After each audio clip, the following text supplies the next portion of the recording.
blood pooled black against the snow. Evelyn Cross stood frozen, rifle shaking in her hands, watching wolves tear into a man who was still screaming. She should have turned back, should have let the wilderness do what it does best, erase mistakes, bury strangers, keep widows safe in their silence. But she didn't. She fired. What happened next would destroy her reputation, ignite a manhunt, and force her to choose between survival and something far more dangerous. Love. Stay with me until the end. Hit that like button and drop a comment telling me what city you're watching from. I want to see how far this story travels. The frontier had a way of teaching you what mattered. Not kindness, not mercy. Survival. And Evelyn Cross had learned that lesson the hardest way possible, by burying the only man she'd ever loved in frozen ground 3 winters back, watching the preacher stumble over words that meant nothing, and walking home alone to a cabin that suddenly felt too big and too quiet all at once.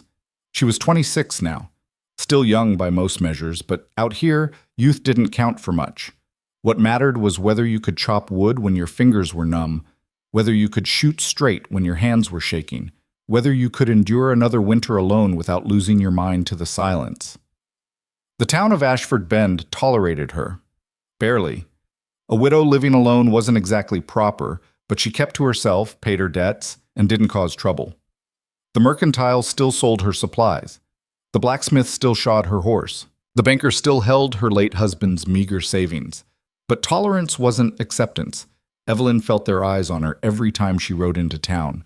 The women whispering behind gloved hands, the men looking at her just a little too long, measuring her the way you'd measure a horse at auction, calculating her value, her availability, her desperation. She hated it.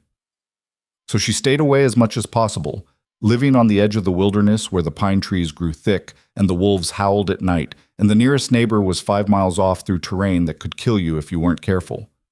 It was a hard life, but it was hers. That was worth something. December 17th, 1884. The day started like any other. Evelyn woke before dawn, stoked the fire, heated water for coffee, and pulled on her husband's old coat, still too big for her, but warmer than anything she owned. The morning air bit cold and clean, frost painting intricate patterns across the cabin windows. She had work to do. The woodpile was running low. She'd need to split more before the next storm hit, and the sky had that heavy, waiting quality that meant snow was coming soon. Her traps needed checking, too.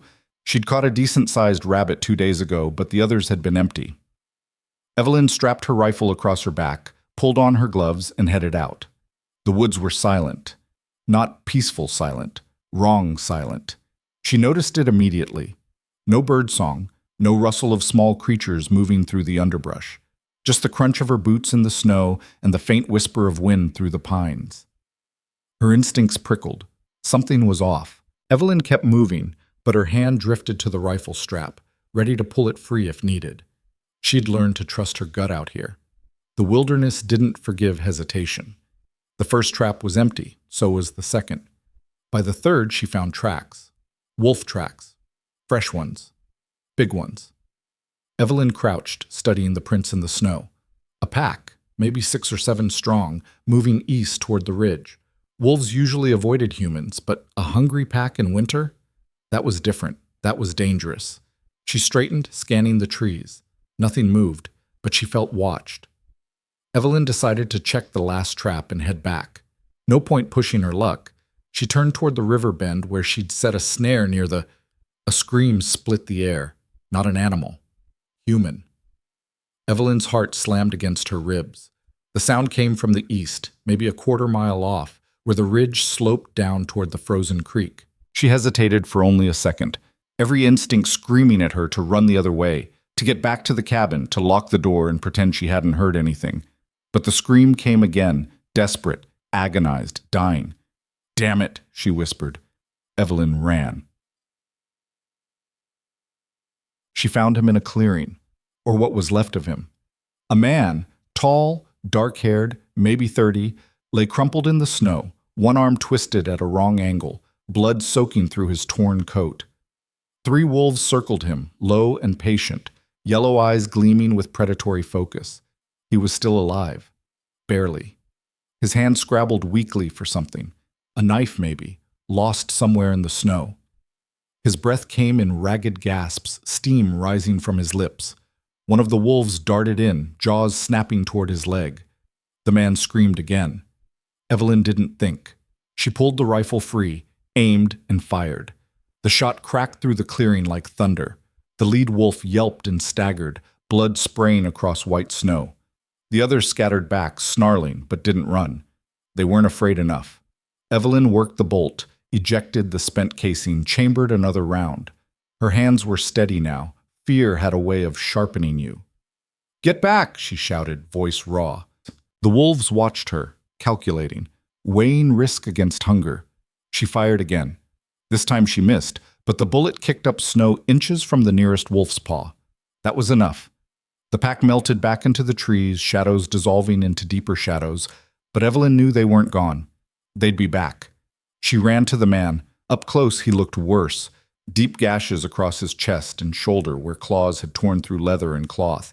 His face was pale, lips blue with cold, blood everywhere. Too much blood. "Can you hear me?" Evelyn dropped to her knees beside him. His eyes fluttered open, dark eyes, fever-bright and unfocused. "Run," he rasped. "Not without you." She shrugged off her coat and pressed it against the worst of the bleeding. He groaned, body going rigid with pain. "They'll come back. I know." Evelyn glanced at the trees. Nothing yet. But she could feel them out there, waiting. She couldn't carry him. He was too heavy, and the cabin was too far. But leaving him here meant death. Think, Evelyn, think. Her horse. She'd tied her mare, Sadie, a few hundred yards back where the trail narrowed. If she could get him on the horse— "Listen to me," she said, gripping his shoulder. "I'm going to get you out of here, but you have to stay conscious. You hear me? Don't you dare die on me." He tried to laugh. It came out as a wet, broken sound. "Don't even know me." "Doesn't matter." Evelyn stood, slinging the rifle back over her shoulder. "Can you stand?" "No. Try anyway." She hauled him up. He screamed, couldn't help it, and nearly passed out. Evelyn caught him, staggering under his weight. He was solid muscle, dead weight threatening to drag them both down. "Come on," she gritted out. "One step. Just one." He managed it, then another.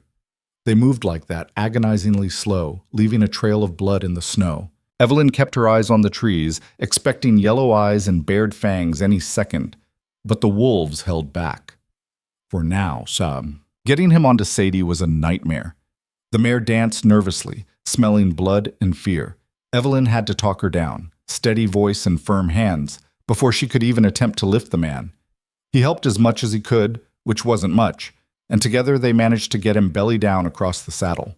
Not dignified, but alive.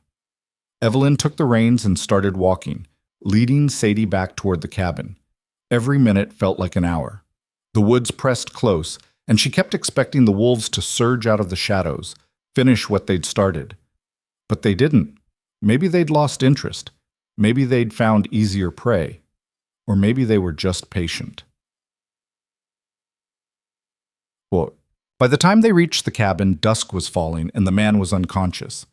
Evelyn dragged him inside, every muscle screaming in protest. She laid him out on the floor near the fire, stripped off his ruined coat and shirt, and finally got a good look at the damage. It was bad. 3 deep claw marks across his chest, a gash on his shoulder that needed stitches, bruises mottling his ribs, probably cracked, maybe broken. His left arm bent wrong at the wrist, but he was breathing. That was something. Evelyn worked fast. She'd patched up injuries before. Her husband had been prone to accidents, and out here, you learned basic medicine or you died. She heated water, cleaned the wounds as best she could, and stitched the worst of them with thread and a needle sterilized in flame. He didn't wake. That was probably a mercy. When she finally finished, hours later, Evelyn sat back against the wall, exhausted. Her hands were stained with his blood. Her whole body ached. She looked at the stranger lying unconscious by her fire. What the hell had she just done? Bringing a wounded man into her home, a man she didn't know, didn't trust, who could be anyone.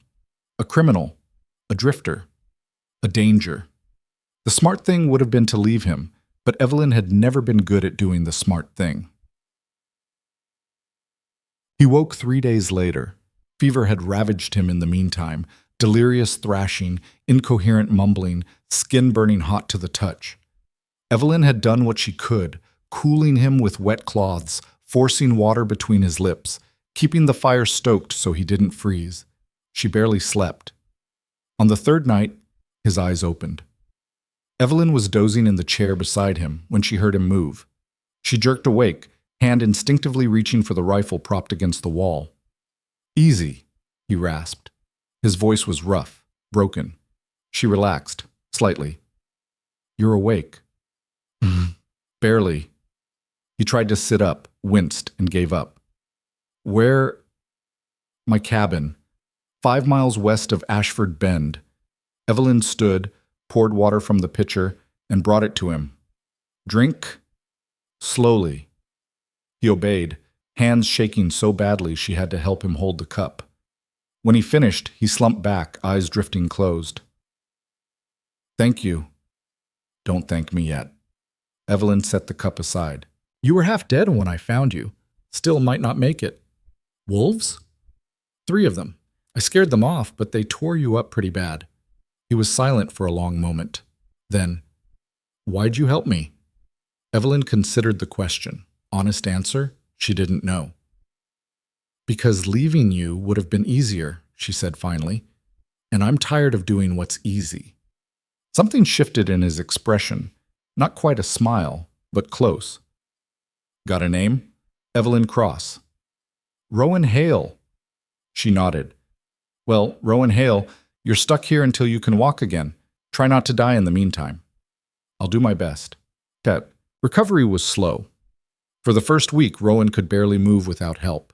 Evelyn had to assist him with everything, eating, drinking, even getting to the chamber pot, which embarrassed them both but couldn't be avoided. He didn't complain. That surprised her. Most men she'd known would have been furious at being helpless, at needing a woman's care. But Rowan just endured it quietly, patient in a way that suggested he was used to pain. Gradually, he got stronger. By the second week, he could sit up on his own. By the third, he could stand, barely, leaning heavy on the wall, but standing. They didn't talk much at first. Evelyn wasn't sure what to say, and Rowan seemed content with silence. But in the evenings, after she'd finished her chores and he was lying by the fire, she'd sometimes catch him watching her, not in a way that made her uncomfortable, just noticing. One night, she finally asked the question that had been gnawing at her. "What were you doing out there? In the middle of nowhere, alone, in winter?" Rowan stared at the fire. For a long time, she thought he wouldn't answer. Then, "Running." "From what?" "Everything." Evelyn waited. He sighed. "I was a soldier once, long time ago. After the war, I couldn't settle. Tried ranch work, cattle drives, anything to keep moving. But it's never enough. There's always something chasing you, memories mostly. Guilt." "You kill someone?" "Yes." No hesitation. Evelyn's hand twitched toward the rifle. Rowan noticed. His mouth twisted in something that wasn't quite a smile. "Not murder, if that's what you're thinking. War's different. Legal killing, they call it. Doesn't make it easier to live with." She relaxed, slightly. "So you drift?" "Yeah." "And the wolves?" "Wrong place, wrong time. I was crossing the ridge, heading toward the next town, when the storm hit. Got turned around. By the time I realized the pack was tracking me, it was too late." Evelyn nodded slowly. She understood running, understood guilt, understood the weight of things you couldn't change. "Well," she said finally, "you're safe here. For now." "For now," Rowan echoed. But they both knew safe was a relative term on the frontier. Nothing lasted forever. By the 4th week, Rowan could walk without help. His strength returned slowly but steadily, and Evelyn found herself grateful for the company. The cabin felt less empty with him there, less silent. He helped where he could, chopping wood, mending the fence, fixing the loose board on the porch. Small things, but meaningful. And he was good with his hands. Evelyn watched him work one afternoon, repairing a broken chair leg with quiet focus, and realized she hadn't felt this settled in a long time. It scared her, because settling meant caring, and caring meant risk. That night, as they sat by the fire, Rowan spoke again. "You ever think about leaving?" he asked. Evelyn glanced at him. "Leaving where?" "Here. This place. The frontier." She laughed, short and bitter. "And go where? Back east, where everyone knows I'm a widow with no prospects? To a city where I'd be just another poor woman working herself to death in a factory?" "Fair point. Besides," she added quietly, "this is home. Hard as it is, it's mine." Rowan nodded. "I get that." "Do you?" "Yeah." He poked at the fire with a stick. "I've been drifting so long I forgot what home feels like. But maybe that's changing." Evelyn's heart did something complicated in her chest. "Rowan?" A knock at the door. They both froze. It was late, well past dark. Nobody came out here after sunset unless it was an emergency. Evelyn grabbed the rifle and moved to the door. "Who is it?" "Victor Grange." Her stomach dropped. Of course it was. She glanced back at Rowan, who was already on his feet, tense and ready despite his injuries. Evelyn took a breath and opened the door. Victor Grange stood on her porch like he owned it. Tall, broad-shouldered, expensively dressed even in winter gear, Victor was the wealthiest landowner in Ashford Bend. He owned half the businesses in town, held mortgages on most of the farms, and carried himself with the smug confidence of a man who'd never been told no. He'd been trying to court Evelyn for 2 years. She'd turned him down every time. "Victor," she said flatly. "It's late." "I know." His eyes flicked past her, landing on Rowan. Something cold flickered in his expression. "I heard you had a guest." Of course he had. Nothing stayed secret in Ashford Bend. "He needed help," Evelyn said. "I'm not turning away an injured man." "Very charitable of you." Victor's tone suggested it was anything but. "Mind if I come in?" "Actually, I do." His jaw tightened. "Evelyn, people are talking. People are always talking. This is different. A widow, living alone with a strange man. It's not proper." "I don't care about proper." "You should." Victor stepped closer, lowering his voice. "You think your reputation can survive this? You're already walking a thin line. If the town decides you're immoral, you'll lose everything. Your credit, your standing, maybe even this land." Evelyn's grip tightened on the rifle. "Is that a threat, Victor?" "It's a warning." His eyes softened, or tried to. "I'm trying to help you, Evelyn. Marry me. Let me take care of you. This whole mess goes away." "I'm not a mess to be cleaned up." "I didn't mean—" "Yes, you did." She stepped back. "Go home, Victor." "Evelyn, now." For a moment, she thought he might push it, but Victor wasn't stupid. He glanced at Rowan again, standing silent and dangerous by the fire, and seemed to recalculate. "Think about what I said," he told her. Then he turned and walked back to his horse. Evelyn closed the door and leaned against it, heart pounding. "That's going to be a problem," Rowan said quietly. "I know." "You want me to leave?" She looked at him, bruised, scarred, still healing, but here.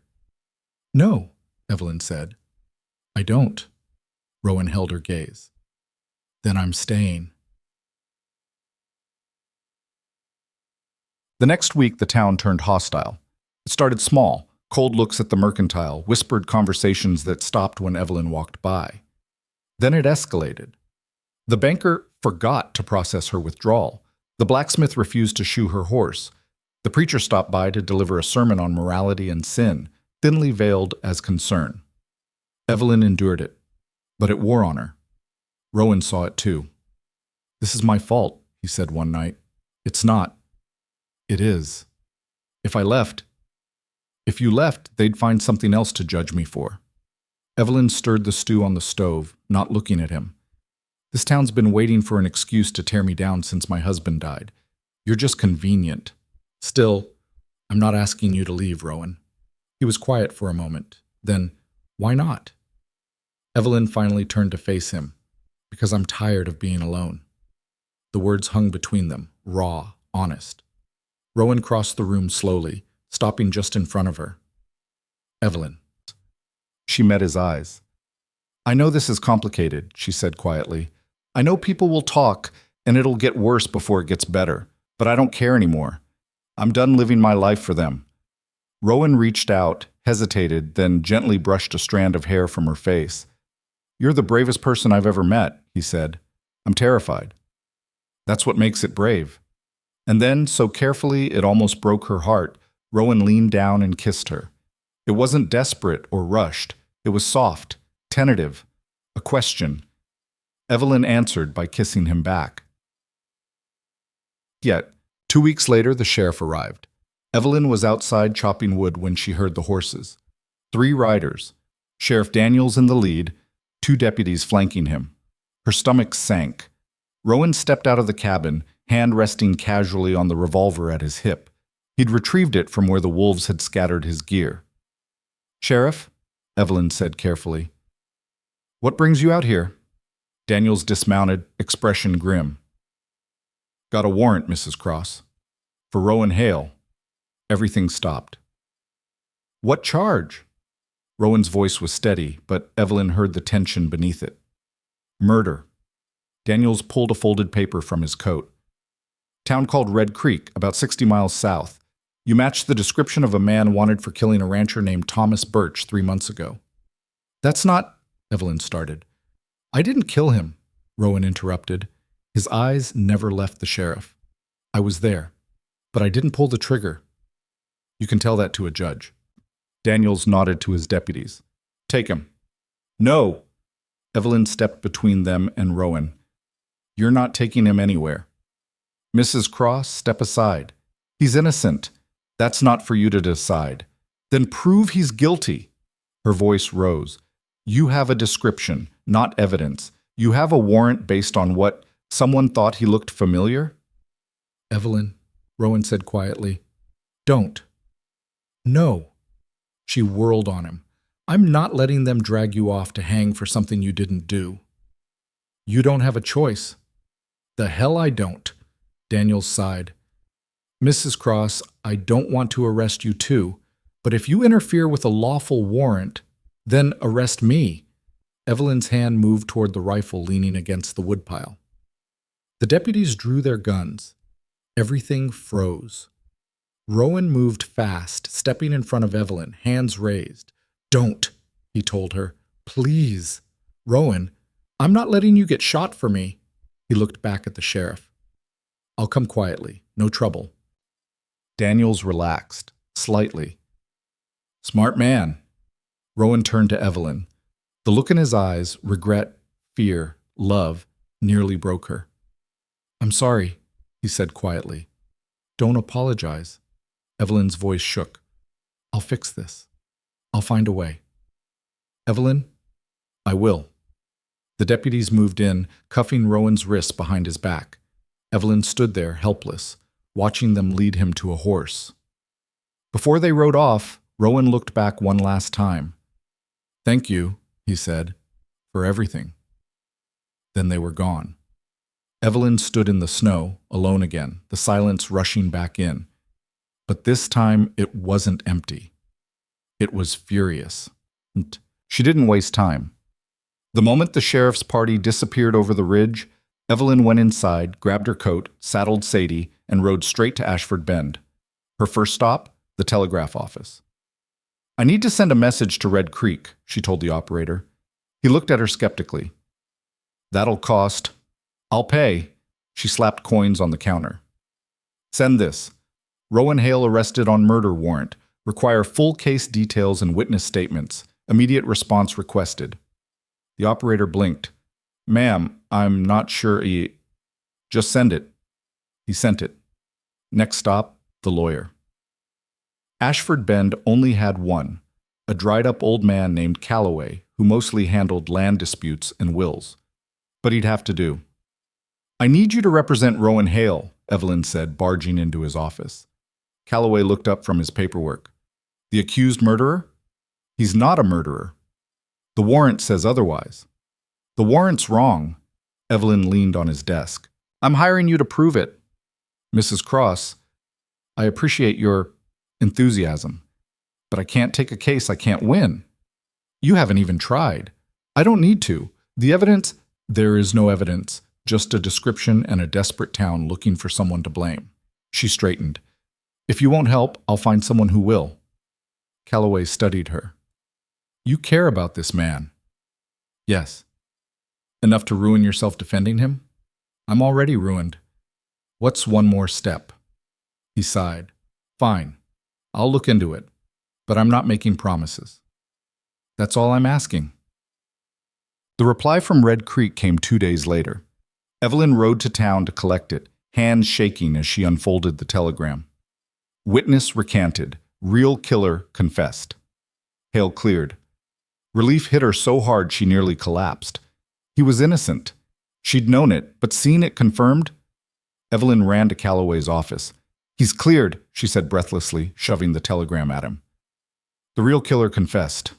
Rowan's innocent. Calloway read it. Slowly.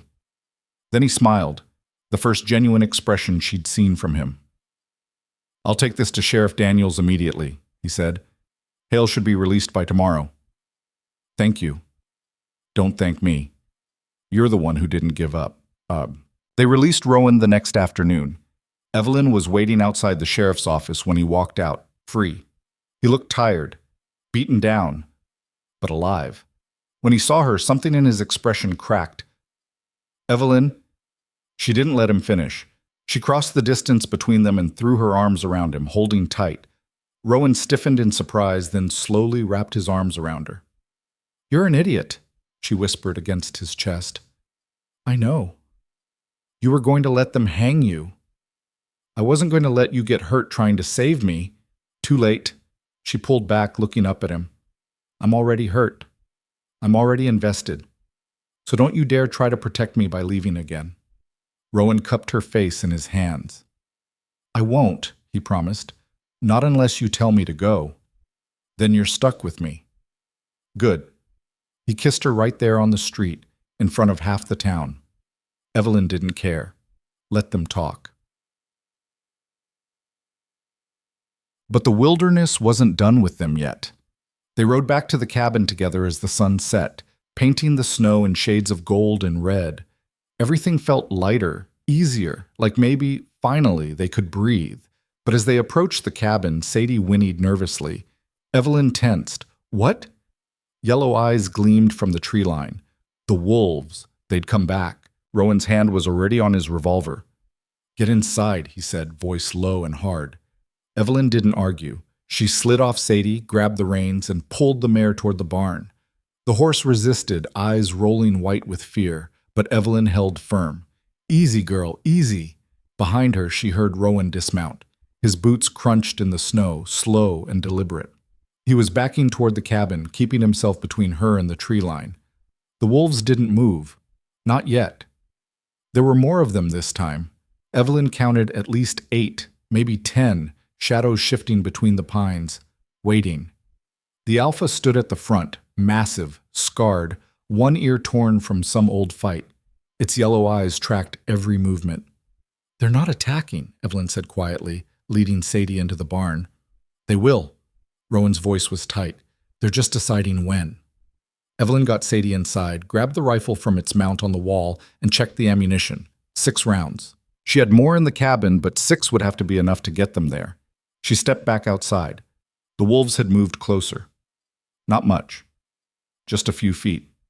Testing boundaries. Rowan, we need to move. Now. He nodded, still backing toward the cabin, revolver raised. On 3. You run. I'll cover. Together. Evelyn, together or not at all? He looked at her. Even in the fading light, she saw the fear in his eyes. Not for himself, for her. Fine, he said. 3, 2. The alpha lunged. Not at them. At the barn. It slammed into the door with enough force to crack the wood, snarling and snapping. Sadie screamed inside, hooves kicking against the stall. The rest of the pack surged forward. Go! Rowan fired twice, the shots echoing like thunder. One wolf yelped and fell. The others scattered, but not far. Evelyn ran. 20 feet to the cabin. 15, 10. Something hit her from the side. She went down hard, rifle flying from her hands. Pain exploded through her shoulder as teeth sank in, not deep but enough to draw blood. She screamed, twisting, and slammed her elbow into the wolf's snout. It released her with a snarl. Then Rowan was there, dragging her up, firing again. The wolf retreated, blood dripping from its muzzle. "Inside!" He shoved her toward the door. Evelyn stumbled through, spun, and grabbed the rifle from where it had fallen. Rowan followed, slamming the door shut just as another wolf crashed against it. The wood shuddered, but held. For now. Evelyn leaned against the wall, breathing hard. Her shoulder throbbed, warm blood soaking through her coat. "Let me see," Rowan said, already moving toward her. "I'm fine." "You're bleeding." "It's not deep." But she let him look anyway, peeling back the coat to reveal the torn fabric beneath. The bite had punctured skin but hadn't hit anything vital. It burned like hell, though. Rowan's jaw tightened. "This is my fault." "How is a wolf attack your fault?" "They followed me, from before. They remember." Evelyn stared at him. "Wolves don't hold grudges, Rowan." "These do." Another impact against the door, then another. The wolves weren't giving up. Evelyn crossed to the window, peering through the gap in the shutters. The pack had surrounded the cabin, circling like a noose tightening. The alpha stood directly in front, steam rising from its muzzle, eyes locked on the door. "They're not leaving," she said quietly. Rowan joined her at the window. "No, they're not." "Why? We're not easy prey. There's easier food out there." "I don't know." He looked troubled. "But you're right. This isn't normal." Outside, the alpha threw back its head and howled.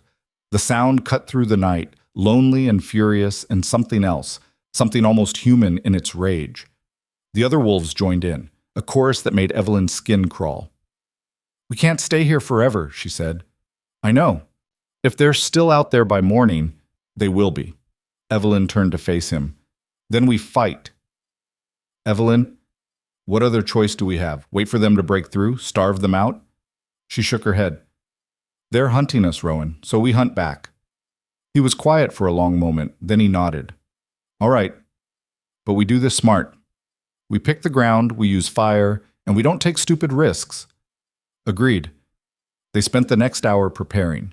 Evelyn gathered every lantern in the cabin, filling them with oil. Fire was their best weapon. Wolves feared it, respected it. If they could create a perimeter, force the pack to attack from one direction, they'd have a chance. Rowan checked their ammunition, 2 revolvers, the rifle, and about 40 rounds total. Not great, but workable, if they were careful. He also found the axe. "If it comes to close quarters," he said, testing the weight. "It won't." "But if it does?" Evelyn didn't argue. They barricaded the door with the heavy table, wedged the shutters closed, and waited. The wolves didn't attack again that night. But they didn't leave either. Evelyn could hear them moving outside, pacing, scratching at the walls, testing for weakness. The alpha's howl came periodically, and each time the others answered. It was psychological warfare. And it was working. By midnight, Evelyn's nerves were strung so tight she jumped at every sound. Rowan sat across from her, revolver resting on his knee, eyes distant. "Tell me about Red Creek," she said quietly. He blinked, pulled from wherever his mind had gone. "What?" "The murder you were accused of. What really happened?" Rowan's expression shuddered. "Does it matter?" "Yes." He sighed, scrubbing a hand over his face. "I was working a ranch outside Red Creek. Good people. The owner, Thomas Birch, treated his men fair. But he had a partner, man named Calhoun. They'd bought the land together years back, but Calhoun wanted out. Wanted his share. Thomas wouldn't sell? Couldn't. The ranch was mortgaged to hell. If they sold, neither would have gotten anything. So Calhoun decided to take matters into his own hands. Evelyn felt cold. He killed Thomas. Shot him in the back during a supposed hunting accident. I was there. Saw it happen. But Calhoun had friends in town, the sheriff, the judge. When I tried to tell the truth, they turned it around, said I was the one with motive, that I'd been stealing from Thomas. That's why you ran. Yeah. I figured I'd clear my name eventually, but I needed time, needed to find proof. He looked at her. Then I got mauled by wolves and stumbled into the one person stubborn enough to save me. Lucky you. Yeah, his voice softened. Lucky me. Outside, the alpha howled again. Closer this time. Rowan stood, moving to the window. They're moving. Evelyn joined him. Through the shutters, she could see shapes shifting in the darkness. The pack was regrouping, circling tighter. They're going to rush us, Rowan said. When? Soon. Evelyn checked the rifle. 6 rounds. She had to make them count. Rowan? Yeah? If this goes bad, it won't. But if it does, she met his eyes. I don't regret any of this. Helping you. Fighting for you. I'd do it again. Something broke in his expression. He crossed the room in 2 strides and kissed her, hard and desperate and real. When they pulled apart, he rested his forehead against hers. We're going to survive this, he said. Both of us. And when we do, I'm never leaving your side again. Promise? Promise. The door exploded inward. Not fully. The table held, but the wood splintered, and through the gap Evelyn saw teeth and eyes and fury. Rowan fired, once, twice. A wolf yelped and fell back, but 3 more took its place. The lanterns, Rowan shouted. Evelyn grabbed one, lit it, and hurled it through the broken door. Glass shattered. Fire bloomed across the snow and the wolves scattered, snarling. But the alpha didn't retreat. It stood in the flames, coat singed, eyes burning with something beyond animal rage. Then it charged. Rowan met it with the axe. The blade caught the wolf mid-leap, biting deep into its shoulder. The alpha twisted, snapping at Rowan's arm. He barely got it clear, stumbling back as the creature landed inside the cabin. Evelyn fired. The shot took the alpha in the side. It staggered, but didn't fall. Rowan swung again. This time the axe caught it across the skull. The alpha collapsed. For a moment, everything was silent. Then the rest of the pack fled. Not scattered. Fled. Like whatever had driven them broke when the alpha fell. Evelyn lowered the rifle, hands shaking. Rowan stood over the dead wolf, chest heaving. Is it over? She whispered. I think so. They waited. Minutes stretched into an hour. No more howls, no more movement outside. Finally, as dawn broke pale and cold over the ridge, Evelyn allowed herself to believe it. They'd survived. She slumped against the wall, exhaustion crashing over her like a wave. Her shoulder ached, her whole body ached, but she was alive. Rowan sank down beside her. You all right? He asked. Ask me tomorrow. He laughed. It sounded broken, but real. They sat there together in the ruins of the cabin, watching the sun rise, and for the first time in a long time, Evelyn felt something she'd almost forgotten. Hope. The morning light revealed the full extent of the damage. The door hung useless on its hinges. The table was kindling, and wolf blood stained the floor. But they'd survived. That was what mattered. Rowan dragged the alpha's body outside while Evelyn tended to her shoulder, cleaning and bandaging the bite with shaking hands. It would scar, but she'd live. When Rowan came back inside, he looked grim. What is it? Evelyn asked. The alpha. It's got a brand. What? On its flank. Someone marked it. Evelyn followed him outside. Sure enough, burned into the wolf's scarred hide was a crude symbol, a circle with a slash through it. Someone trained these wolves, Rowan said quietly. Someone set them on us. Ice filled Evelyn's veins. Who would do that? I don't know, but we need to find out. They buried the alpha in the woods, then returned to assess what they had left. The cabin was defensible again with some work, but supplies were running low. They'd need to ride to Ashford Bend for lumber, nails, food, which meant facing the town. Evelyn wasn't sure she had the strength for that yet, but Rowan was right. They needed answers, and the only place to get them was Ashford Bend. They rode out mid-morning, both armed, both watchful. The forest felt different now, emptier, like something had been taken from it, or maybe that was just Evelyn's exhaustion talking. Ashford Bend looked the same as always, quiet main street, false-fronted buildings, people going about their business. But when Evelyn and Rowan rode in, conversations stopped. Heads turned. The whispers started immediately. Evelyn ignored them. She tied Sadie outside the mercantile and went inside, Rowan following close behind. The shopkeeper, a portly man named Henderson, looked up from his ledger. "Mrs. Cross," he said carefully. "Mr. Hale." "We need supplies," Evelyn said. "Lumber, nails, flour, coffee, ammunition." "That'll be expensive." "I can pay." Henderson hesitated.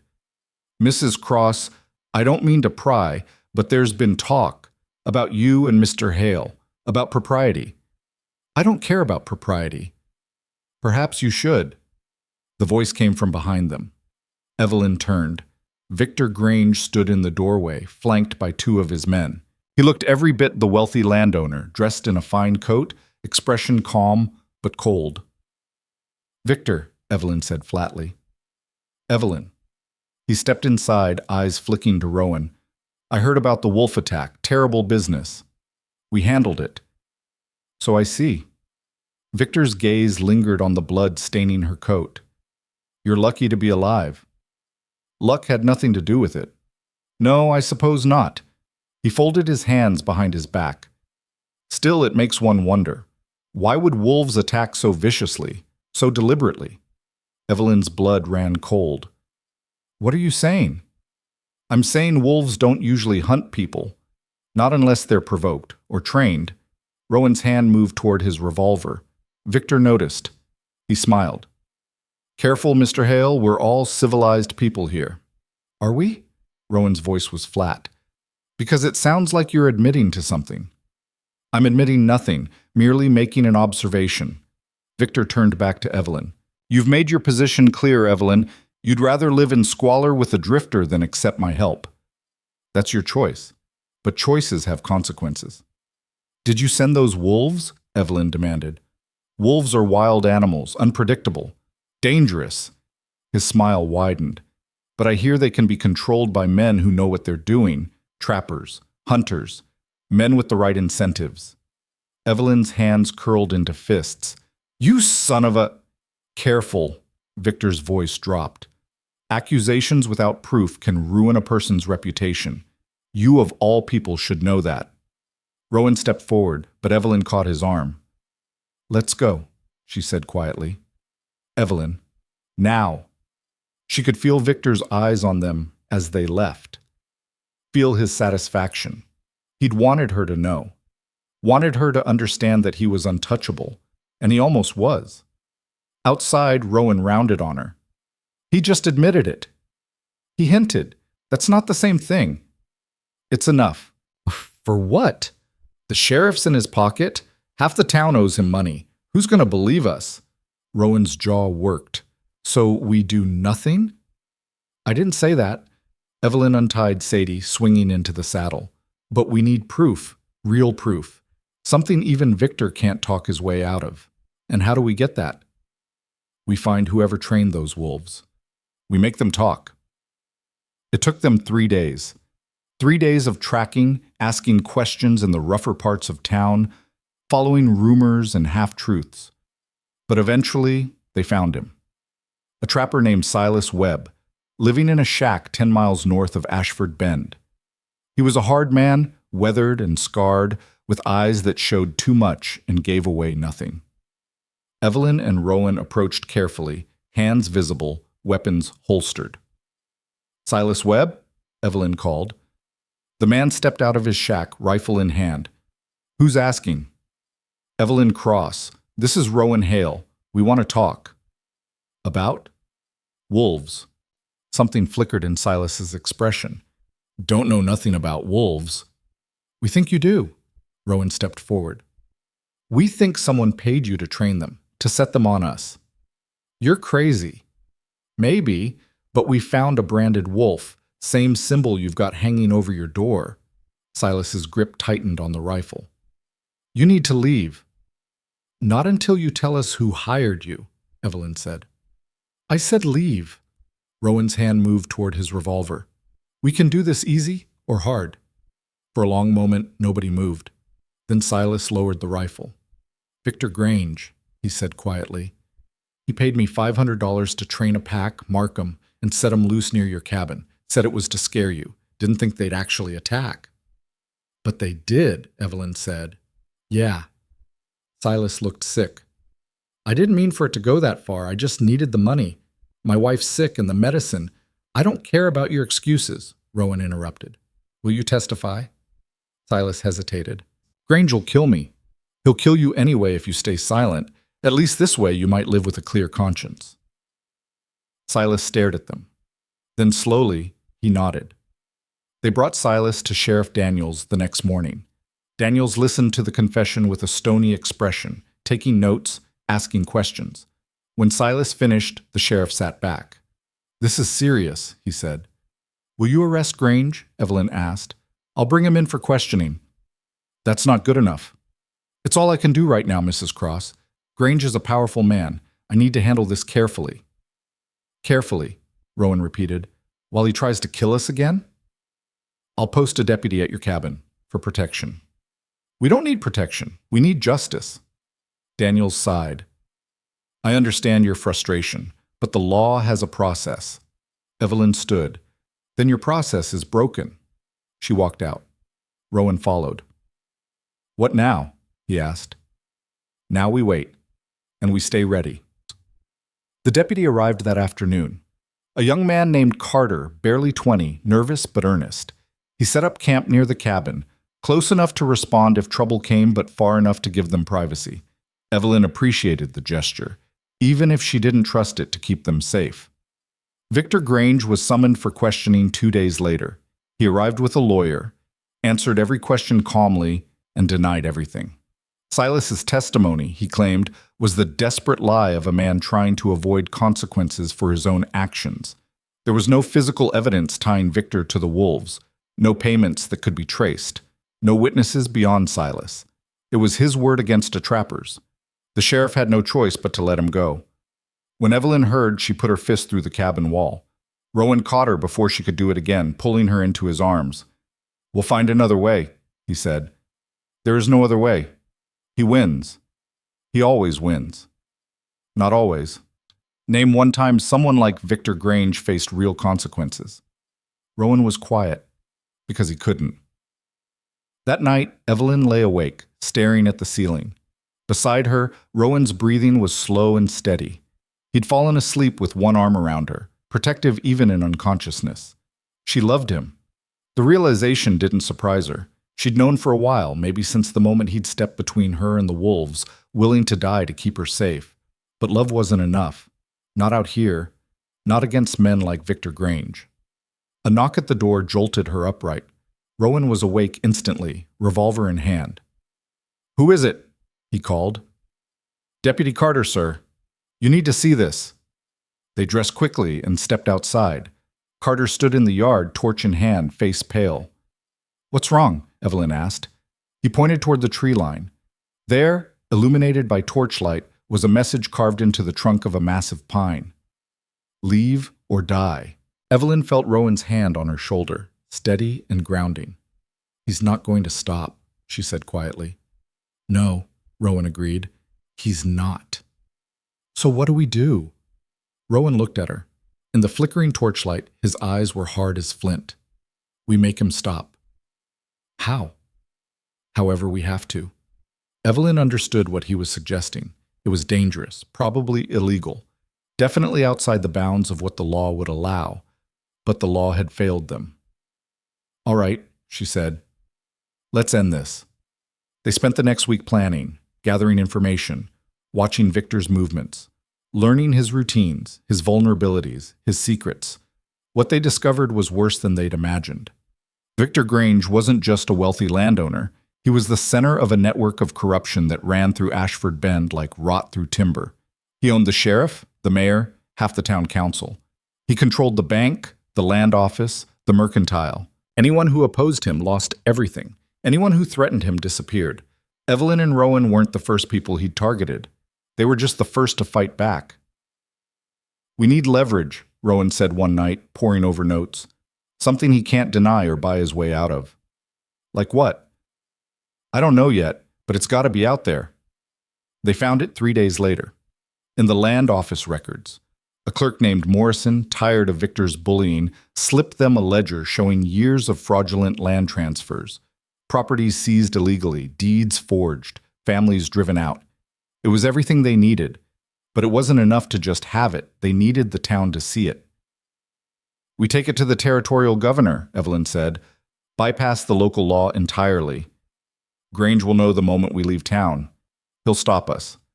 "Then we don't leave town. We bring the governor here." Rowan stared at her. "How?" Evelyn smiled. It wasn't a kind smile. "We make enough noise that he has no choice but to come." The plan was simple, dangerous, but simple. They would confront Victor publicly, force him to react, and when he did, when he revealed himself for what he was, the whole town would see. It was a gamble, but they were out of safe options. The confrontation came on a Sunday. Church had just let out, and the main street was crowded with families in their Sunday best. Perfect. Evelyn and Rowan rode into town, the ledger secured in Rowan's saddlebag. Victor was standing outside the bank, talking with the mayor.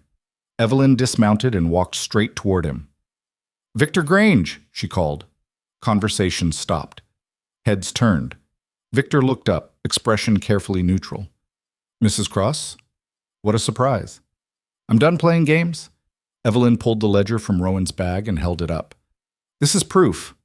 Proof of fraud, theft, conspiracy, every illegal thing you've done for the past 10 years. Victor's smile didn't waver. "That's a serious accusation." "It's the truth." "Truth is subjective, my dear. Not when it's written in your own hand." Something flickered in Victor's eyes. Calculation. Anger. The crowd was watching now, listening. "You're making a scene," Victor said quietly. "Good. I want everyone to hear this. I want them to know what kind of man you really are." "And what kind of man is that?" "A liar, a cheat, a man who sends wolves to kill people who won't bow to him." Gasps rippled through the crowd. Victor's expression hardened. "Careful, Evelyn. Slander is a crime. So is murder." "I've never murdered anyone." "No, you just pay other people to do it for you." Victor took a step toward her. His men moved with him. Rowan's hand went to his revolver. The tension snapped tight. "Enough," Victor said, voice cold. "You've made your point. Now leave before this gets ugly." "I'm not going anywhere." "Then you're a fool." He nodded to his men. They drew their guns. The crowd scattered, screaming. Rowan pulled his revolver, but he was outnumbered 3-1.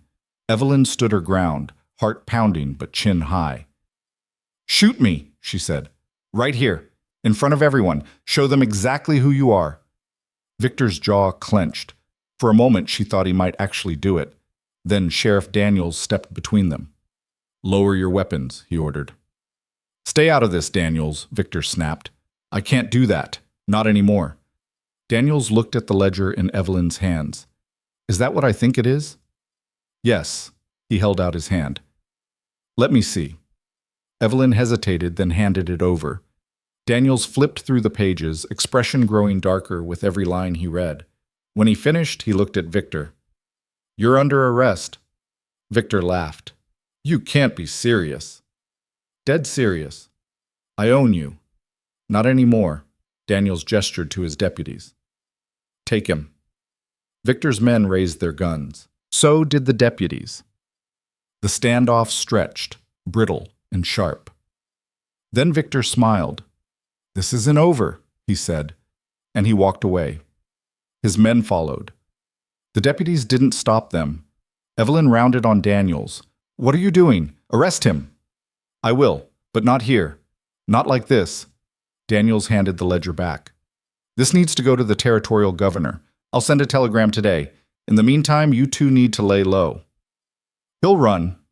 "Maybe, but if he does, it proves his guilt." Rowan stepped close to Evelyn. "He's right. We've done what we came to do. Now we wait." Evelyn wanted to argue, but she was tired. So tired. "Fine," she said. "We wait." They rode back to the cabin as the sun set, painting the sky in shades of fire and blood. Neither of them spoke. There was nothing left to say. They'd made their stand. Now they'd see if it was enough. The waiting was worse than the fight. 3 days passed with no word from the territorial governor. 3 days of watching the horizon, jumping at every sound, sleeping with weapons within reach. Deputy Carter remained posted near the cabin, a silent reminder that danger still lurked somewhere beyond the tree line. Evelyn threw herself into repairs. The cabin door needed replacing, the shutters reinforcing, the floor scrubbing clean of blood that had soaked too deep into the wood. Physical work kept her hands busy and her mind from spiraling into dark possibilities. Rowan worked beside her, measuring lumber, hammering nails, his presence steady and grounding. But she caught him staring into the distance sometimes, lost in thoughts he didn't share. On the fourth morning, he finally spoke what they'd both been thinking. He's planning something. Evelyn looked up from sanding the new door frame. I know. Victor's not the type to accept defeat. Even if the governor comes, even if he's arrested, he'll try something first. Let him try. She set down the sandpaper, brushing dust from her hands. We've beaten him twice now. We can do it again. Can we? Rowan's voice was quiet. Every time we survive, we just give him another reason to come at us harder. What are you saying? He turned to face her fully. I'm saying maybe I should leave, draw him away from you. Evelyn's chest tightened. We've been through this. That was before he tried to have us killed in broad daylight, before the whole town saw us challenge him. Rowan stepped closer. He can't let that stand, Evelyn, and as long as I'm here, you're a target. I was a target before you ever showed up. I'll be a target after if you're stupid enough to leave. She grabbed his shirt, pulling him close. I chose this. I chose you. Don't you dare try to protect me by walking away. I'm trying to keep you alive. I don't want to just survive, Rowan. I want to live. With you. And if that means fighting Victor Grange until one of us is dead, then that's what we do. He stared at her, conflict written across his face. Then he pulled her into his arms, holding tight enough that she felt his heart hammering against hers. You're the most stubborn woman I've ever met, he said against her hair. I learned from the best. Your late husband? No, you. He laughed, the sound rough but genuine. When he pulled back, his eyes were clearer. All right, we stay, we fight, together. Together, Evelyn echoed. The sound of hoofbeats shattered the moment. They both turned toward the trail. Deputy Carter was already on his feet, rifle ready. 3 riders emerged from the trees, moving fast. Evelyn's hand went to her revolver, but Rowan caught her wrist. Wait, look! The lead rider wore a territorial marshal's badge, gleaming even in the filtered forest light. Behind him rode 2 federal deputies, both armed and alert. Relief flooded through Evelyn so suddenly her knees almost buckled. The governor had sent help. The marshal dismounted with practiced ease, surveying the cabin and its occupants with sharp, assessing eyes. He was older than Evelyn expected, maybe 50, with iron-gray hair and a weathered face that had seen its share of trouble. Mrs. Evelyn Cross? He asked. Yes. Marshal William Tucker. I'm here on orders from Governor Harrison regarding allegations of corruption and attempted murder against one Victor Grange. He glanced at Rowan. You must be Rowan Hale. I am. Good. I'll need statements from both of you. Everything that happened, dates, witnesses, evidence. The governor takes these matters seriously. Evelyn felt something loosen in her chest. Finally, someone with real authority who couldn't be bought or bullied. Come inside, she said. We'll tell you everything. They spent the next 3 hours going through every detail. The wolves, the threats, Silas Webb's confession, the ledger, Victor's public confrontation. Marshal Tucker took notes in a small leather book, asking pointed questions, pressing for specifics. When they finished, he sat back and studied them both. This is one hell of a story, he said. It's the truth, Evelyn replied. I believe you.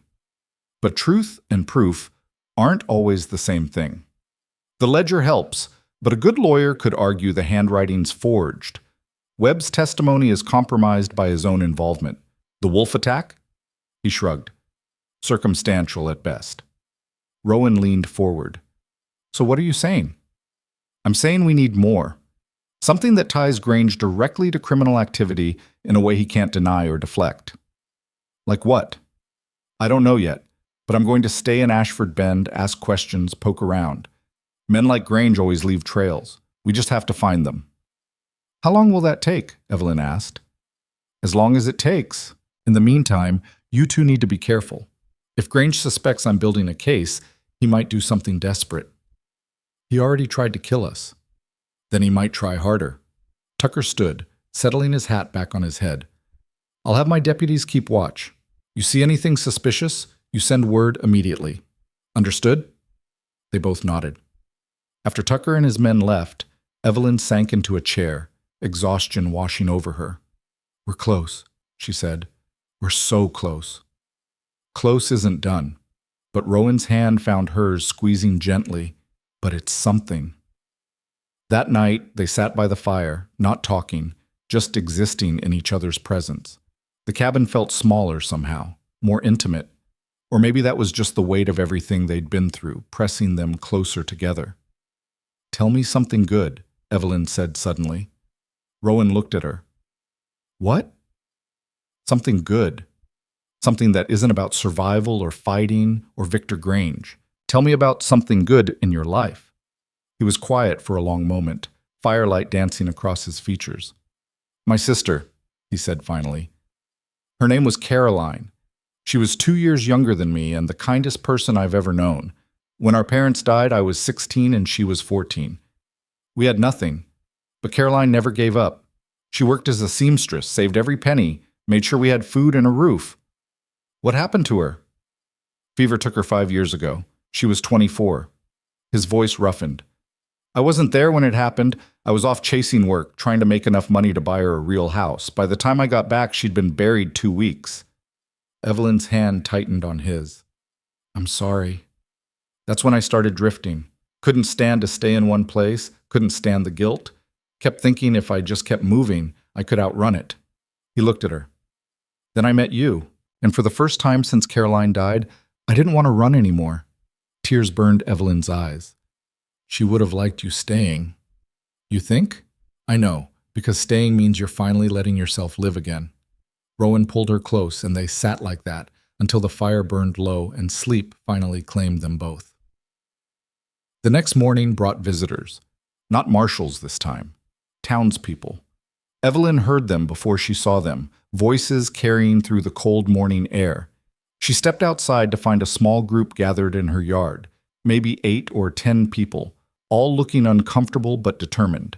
She recognized most of them. The baker's wife, Mrs. Chen, Old Man Hutchins, who ran the livery, the Morrison clerk who'd given them the ledger, a few others she'd seen around town but never spoken to. "Can I help you?" Evelyn asked cautiously. Mrs. Chen stepped forward. She was a small woman, barely 5 feet tall, but she carried herself with quiet dignity. "Mrs. Cross, we came to apologize." Evelyn blinked. "For what?" "For how we've treated you. For the whispers and the judgment and turning our backs when you needed support." Mrs. Chen's voice trembled slightly. "We were afraid. Victor Grange controls so much in this town, and crossing him meant losing everything. But what you did, standing up to him like that, it made us realize we've been cowards." "You're not cowards," Evelyn said. "You're survivors." "There's a difference between surviving and living," Hutchins spoke up. "You taught us that." Morrison nodded. "The marshal's been asking questions. Some of us have been talking to him, telling him things we saw, things we knew but were too scared to say before. It's not much, but it's something." Evelyn felt her throat tighten. "Why are you telling me this?" "Because you deserve to know you're not alone," Mrs. Chen said simply. "And because if Grange comes after you again, he'll have to go through all of us first." Wait. Rowan appeared beside Evelyn, his presence solid and reassuring. "That's a dangerous promise," he said quietly. "Maybe, but it's the right one." Mrs. Chen met his eyes. "We're done being afraid." After they left, Evelyn stood in the yard, watching them disappear down the trail. "People can surprise you," Rowan said. "Yeah, they can." But even as hope flickered in her chest, warning bells rang in the back of her mind. This would push Victor further, make him more desperate. She was right. 2 days later, the mercantile burned. They saw the smoke from the cabin, a black column rising against the pale winter sky. By the time they reached town, half of Ashford Bend had turned out to fight the fire, passing buckets of water in desperate chains while flames devoured Henderson's store. Marshal Tucker was there, coordinating the effort, his deputies helping to evacuate neighboring buildings before the fire spread. Evelyn found Henderson in the street, soot-stained and devastated, watching his livelihood turn to ash. "What happened?" she asked. "Don't know. Closed up last night, same as always. Came in this morning and found it burning." His voice cracked. "Everything's gone. 20 years of work, just gone." But Evelyn saw something in his eyes, not just grief, fear. She pulled him aside, away from the crowd. "Henderson, what really happened?" He looked at her, then away. "I talked to the marshal, told him about some of Grange's business dealings, things I'd seen, shipments that didn't add up, money moving in strange ways. And then your store burned.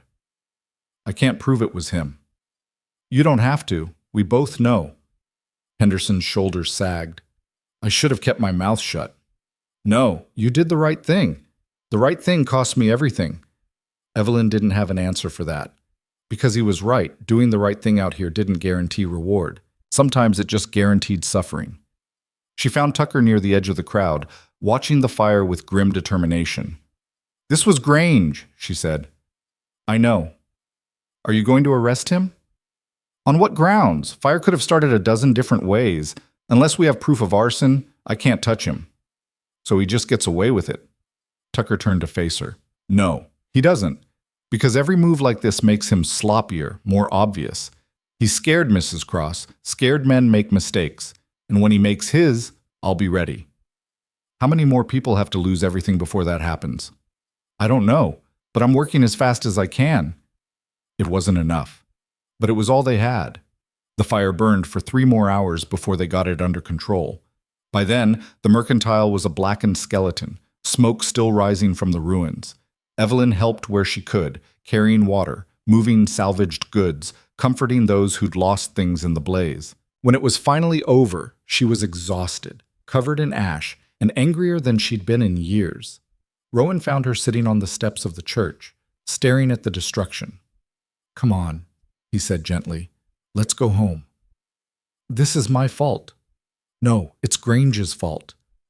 If I hadn't challenged him, if I just kept quiet, then he would have kept hurting people. Maybe not Henderson, but someone else. You can't take responsibility for his evil, Evelyn." She knew he was right, but knowing didn't make the guilt any lighter. They rode back to the cabin in silence. Deputy Carter was waiting, looking worried. "Everything all right?" he asked. "The mercantile burned," Rowan said. "Grange's work, probably." Carter swore under his breath. "How bad?" "Total loss." "Anyone hurt?" "No, just property." That's something, at least. But it wasn't enough. It would never be enough until Victor Grange faced real consequences. That night, Evelyn couldn't sleep. She lay beside Rowan, listening to his breathing, feeling the steady rise and fall of his chest against her back, where he'd curled around her. She kept thinking about Henderson's face, about the way the flames had reflected in his eyes as he watched everything burn, about how many more people would suffer before this ended. Somewhere around midnight, she made a decision. She slipped out of bed, careful not to wake Rowan, and dressed quietly. Then she took her rifle and stepped outside. Deputy Carter looked up from where he sat by his fire. "Mrs. Cross? Everything all right? I need to go into town." "Now? It's the middle of the night." "I know." "Mrs. Cross, I'm going with or without you, Deputy. Your choice is whether to try and stop me or let me go." Carter studied her for a long moment. Then he sighed. "At least let me come with you." "No, this is something I have to do alone." Before he could argue further, Evelyn swung onto Sadie and rode into the darkness. She knew where Victor Grange lived. Everyone did. A massive house on the hill overlooking Ashford Bend, built with money squeezed from the town's suffering. She'd never been there, never wanted to set foot on property bought with blood. But tonight was different. Tonight she was done playing by rules that only protected men like him. The house loomed against the starlit sky, windows dark except for one on the second floor. Victor's study, probably, where he plotted and schemed and counted his ill-gotten gains. Evelyn tied Sadie to a tree some distance away and approached on foot, rifle in hand. The front door was locked, but she'd expected that. She circled around to the back, testing windows until she found one that gave. She climbed through, dropping silently into what looked like a parlor. Expensive furniture, imported rugs, paintings on the walls, all of it built on suffering. The floorboards creaked as she moved through the house, each sound making her heart race. But she forced herself forward, up the stairs, toward the light spilling from under the study door. She could hear him inside, talking to someone. No, not talking, arguing. Evelyn pressed her ear to the door. "I don't care what the marshal thinks he knows." Victor's voice, tight with anger. "We've covered our tracks. There's nothing that leads back to us." "What about Webb?" Another voice, unfamiliar. "He confessed." "Webb's a drunk and a criminal. No one will believe him." "The ledger can be explained as forgeries created by our enemies. Stop panicking. Everything is under control." "The fire wasn't subtle, Victor. People are starting to connect." "Let them connect whatever they want. Without proof, it's just speculation. And by the time Tucker finds anything concrete, if he ever does, we'll be long gone." Silence. Then, "You're planning to run?" "I'm planning to relocate. There's a difference. I have holdings in California, properties that can't be touched by territorial jurisdiction. We liquidate what we can here, transfer the funds, and start fresh." "What about the people who talked? Henderson, Morrison, the others?" Victor's laugh was cold. "Accidents happen. Fires spread. Sometimes whole buildings collapse. It's tragic, really." Evelyn had heard enough. She kicked the door open. Both men spun, Victor's hand going for a drawer that undoubtedly held a gun. But Evelyn had her rifle leveled before he could reach it. "Don't," she said. Victor froze, then slowly raised his hands. The other man, someone Evelyn didn't recognize, went pale. "Mrs. Cross," Victor said smoothly. "Breaking and entering. That's quite illegal. So is arson and conspiracy to commit murder. I heard everything. Your word against mine, and you have no witnesses." "Don't I?" Evelyn pulled a small device from her pocket. Something Rowan had shown her weeks ago. A voice recorder he'd bought from a traveling salesman. She'd wound it up before entering the house, let it run while she listened at the door. The color drained from Victor's face. "You're bluffing. Try me." For a long moment, they stared at each other. Then Victor's expression hardened. "You think this changes anything? Even if that recording is admissible, which I doubt, you've still committed a crime by being here. We both go down, Evelyn. Is that what you want?" "I want you to stop hurting people." "Then you want the impossible. Power requires sacrifice. Other people's sacrifice, preferably. That's how the world works."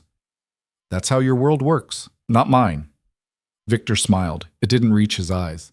"We're not so different, you and I. We both fight for what we want. We both refuse to bend. The only difference is I have the resources to win." "You've already lost. You just don't know it yet." "We'll see." His hand moved fast, pulling something from his vest pocket. Not a gun. A whistle. He blew it, the sound sharp and piercing. From somewhere in the house came the sound of running feet. Evelyn backed toward the door, keeping the rifle trained on Victor. "Call them off," she said. "I don't think so." 3 men burst into the study, all armed. Evelyn recognized 2 of them from the standoff in town. Victor's personal thugs. She was outnumbered and trapped, but she didn't lower the rifle. "Mrs. Cross," Victor said pleasantly, "you have 2 choices. Leave now, give me that recording, and we forget this ever happened. Or stay, and my men will ensure you have a tragic accident on your way home." "You'd kill me in your own house?" "Accidents happen everywhere, and I have excellent lawyers." Evelyn's mind raced. She couldn't fight 4 armed men, but she couldn't give up the recording either. It was the only real evidence they had. Then a voice cut through the tension. "I wouldn't do that if I were you." Everyone turned. Rowan stood in the doorway, revolver drawn, aimed squarely at Victor's head. Behind him, Deputy Carter and Marshal Tucker filed in, both armed. Relief flooded through Evelyn so suddenly she almost laughed. "How?" she started. "Did you really think I wouldn't notice you leaving?" Rowan's eyes never left Victor. "I followed you, went back for help when I saw where you were going." Tucker stepped forward. Victor Grange, you're under arrest for conspiracy, arson, attempted murder, and about a dozen other charges I'll enjoy listing while you rot in a cell." Victor's face went through several expressions in rapid succession: shock, anger, calculation, then, finally, resignation. "This isn't over," he said. "Yeah," Evelyn replied. "It is." Tucker's deputies moved in, disarming Victor's men and cuffing them all. The recording device went into evidence, carefully bagged and documented. When it was done, Tucker turned to Evelyn. "That was incredibly stupid," he said. "I know. Also incredibly brave, and it gave us everything we needed." "So he's finished?" "Completely. Between the recording and the testimonies we've been gathering, Grange is looking at life in prison, if not worse." Evelyn felt something inside her finally let go. The weight she'd been carrying for months, maybe years, suddenly lifted. It was over. She turned to Rowan, who was watching her with an expression somewhere between exasperation and admiration. "You're an idiot," he said. "You've mentioned that. You could have been killed. But I wasn't. Only because I followed you. Then thank you for following me." He pulled her into his arms, holding tight. "Don't ever do that again," he said against her hair. "I won't. Promise?" "I promise to try." He laughed despite himself. Outside, dawn was breaking, the first light of a new day spreading across Ashford Bend, burning away the shadows. For the first time since her husband died, Evelyn felt like she could breathe. The next week passed in a blur of legal proceedings and testimony. Victor was formally charged, denied bail, and locked in the territorial prison to await trial. His holdings were seized pending investigation. His influence evaporated overnight. The people he'd controlled found their voices again. Witnesses came forward by the dozen, each adding another nail to Victor's coffin. The web of corruption he'd built unraveled thread by thread until nothing remained but truth.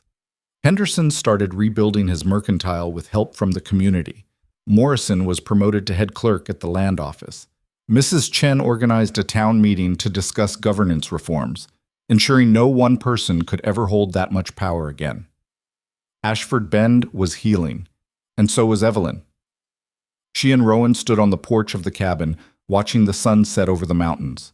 The repairs were finished. The wolves were gone. The threats had ended. "What now?" Rowan asked. Evelyn leaned into him. "Now we live." "Just like that?" "Just like that." But she knew it wouldn't be simple. Life on the frontier never was. There would be hard winters and lean times, challenges and setbacks, but they'd face them together, and that made all the difference. Rowan turned her to face him, his hands gentle on her shoulders. "Marry me," he said. Evelyn's breath caught. "What?" "Marry me. I know it's fast. I know we've barely had time to breathe, but I don't want to wait anymore. I want to build a life with you, a real life. Not just survival, but something worth living for." Tears burned in Evelyn's eyes. "Yes," she said. "Yes, I'll marry you."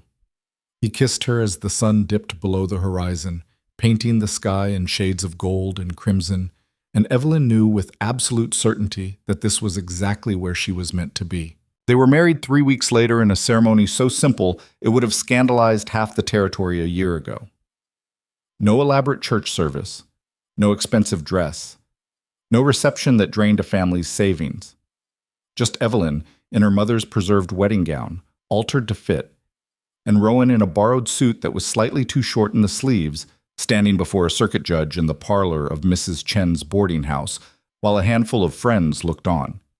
When the judge pronounced them married, Rowan kissed her with such tenderness that Evelyn felt tears slip down her cheeks despite her best efforts to remain composed. The small gathering erupted in applause, and for the first time in years, Evelyn felt completely, utterly happy. The celebration afterward was modest but warm. Mrs. Chen had prepared a meal, Henderson donated what supplies he could spare from his partially rebuilt stock, and someone brought a fiddle. The music was simple, the dancing clumsy, but nobody cared. Evelyn danced with her husband, the words still strange and wonderful on her tongue, and watched the people who'd once shunned her now smile and celebrate alongside them. "Second thoughts yet?" Rowan murmured in her ear as they swayed to a slow tune. About marrying a drifter who nearly got me killed by wolves? Never. He laughed, the sound rumbling through his chest where her head rested. Good. Because you're stuck with me now. I can think of worse fates. As the evening wore on and the guests began to drift home, Morrison approached them with an envelope in hand. I wasn't sure if I should give you this tonight, he said, looking uncertain, but I figured you'd want to know. Evelyn took the envelope, recognizing the territorial seal. She opened it carefully, Rowan reading over her shoulder. It was a notice regarding Victor Grange's trial. The date had been set for 2 months out, and they were both listed as key witnesses. The happiness dimmed slightly. We knew this was coming, Rowan said quietly. I know. I just hoped we could have a little more time before dealing with it. Morrison shifted uncomfortably. There's something else. Grange has been making threats from prison, nothing specific enough to act on, but the guards say he keeps talking about unfinished business. Marshal Tucker wanted you to know. Evelyn felt Rowan tense beside her. Let him talk, she said, forcing steel into her voice. He's locked in a cell. He can't hurt us anymore. But even as she said it, unease coiled in her stomach. They returned to the cabin that night as husband and wife, riding through darkness that felt less threatening now that they faced it together. Deputy Carter had been reassigned after Victor's arrest, so they were alone again. But it was a different kind of alone than before. Not isolated, just private. Inside, Rowan built up the fire while Evelyn changed out of the wedding dress, carefully hanging it in the wardrobe. When she emerged in her nightgown, he was standing by the window, staring out at the forest. What are you thinking about? She asked. How different everything is from 6 months ago. How I was just drifting, half dead from wolf bites, and you dragged me back to life. He turned to face her. How lucky I am. We're both lucky. Maybe. Or maybe we made our own luck by refusing to give up. Evelyn crossed to him, sliding her arms around his waist. Either way, we're here now. That's what matters. He kissed her forehead, then her cheek, then finally her lips, and the rest of the world fell away. They'd survived wolves and corruption and threats of death. Tonight was about living. The next week settled into a rhythm that felt almost normal. Rowan took work helping Henderson rebuild, his carpentry skills proving valuable. Evelyn tended the cabin, hunted for food, and started planning a garden for spring. They were building something, a life, a future. But the shadow of the upcoming trial loomed over everything. A month after the wedding, Marshal Tucker rode out to visit them.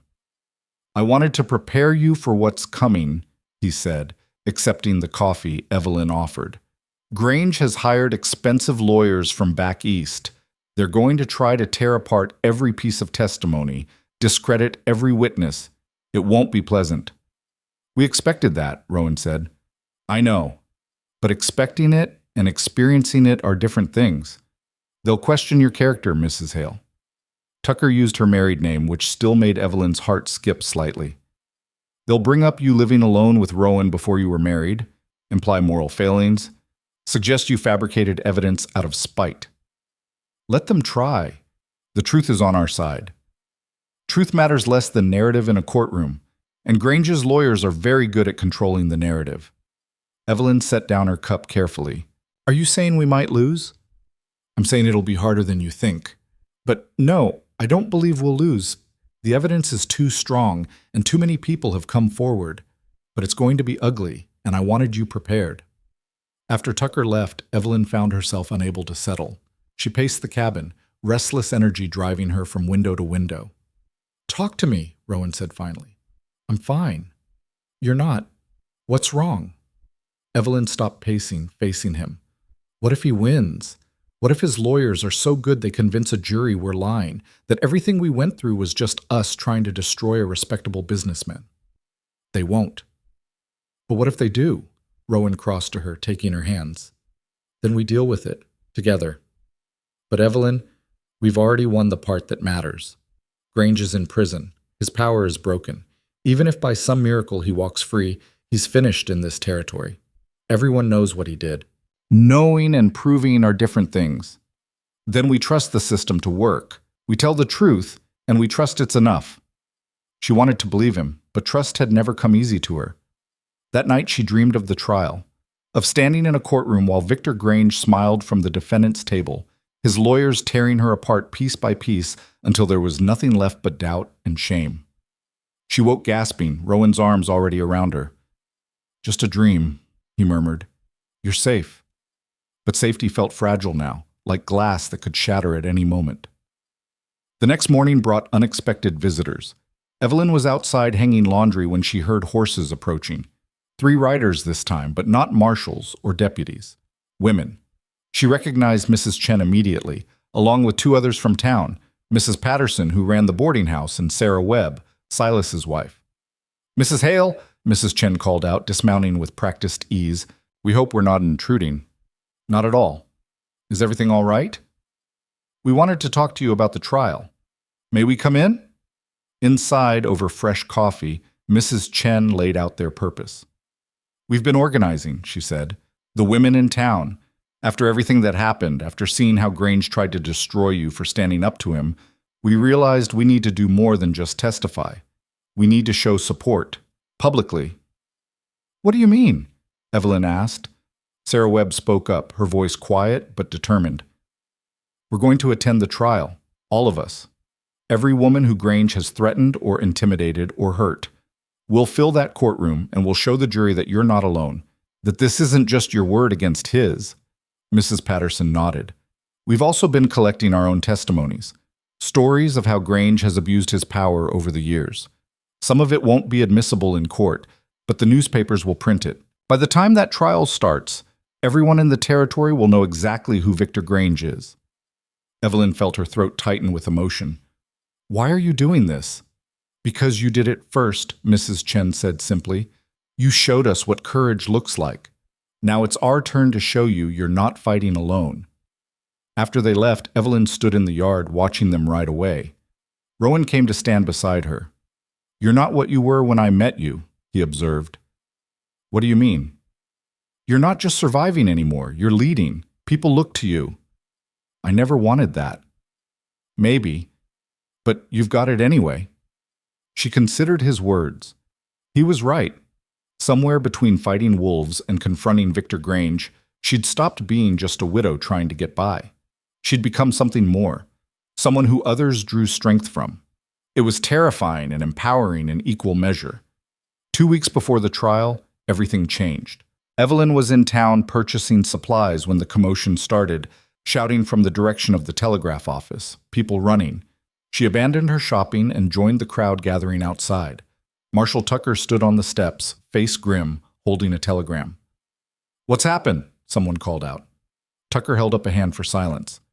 "I've just received word from the territorial prison. Victor Grange escaped last night." The crowd erupted. Evelyn's blood went cold. "How?" she demanded, pushing forward. "Details are still coming in, but it appears he had help. Guards were bribed. Horses were waiting. He's been gone for at least 12 hours. "Which direction?" "Unknown. But Mrs. Hale, Mr. Hale, I need you both to come with me. Now." They followed Tucker to the sheriff's office, where deputies were already organizing search parties. "Grange knows the trial is coming," Tucker explained. "He knows the evidence against him is overwhelming. This is desperation, but that makes him more dangerous, not less." "You think he'll come after us," Rowan stated. "I think it's likely.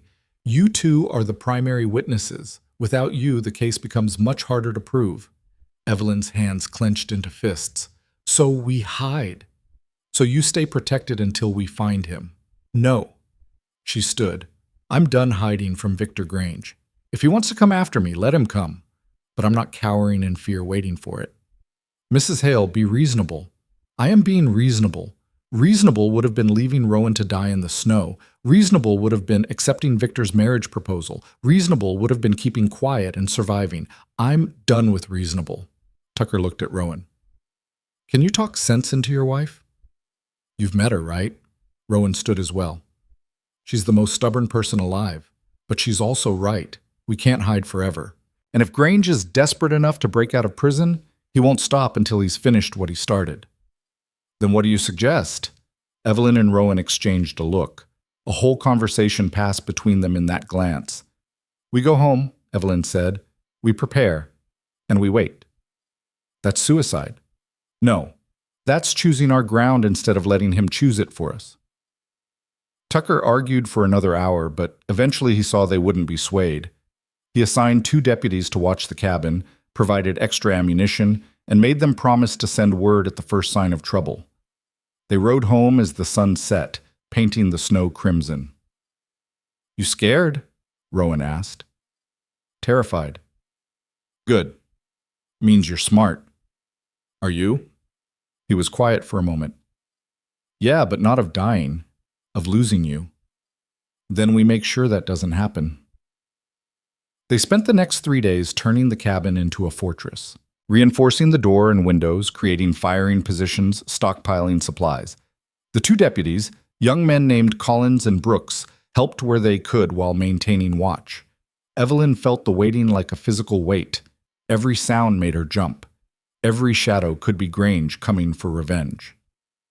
On the 4th night, the wolves came back.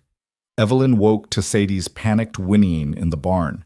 She was on her feet instantly, rifle in hand, Rowan right behind her. "Collins! Brooks!" Rowan shouted. No answer.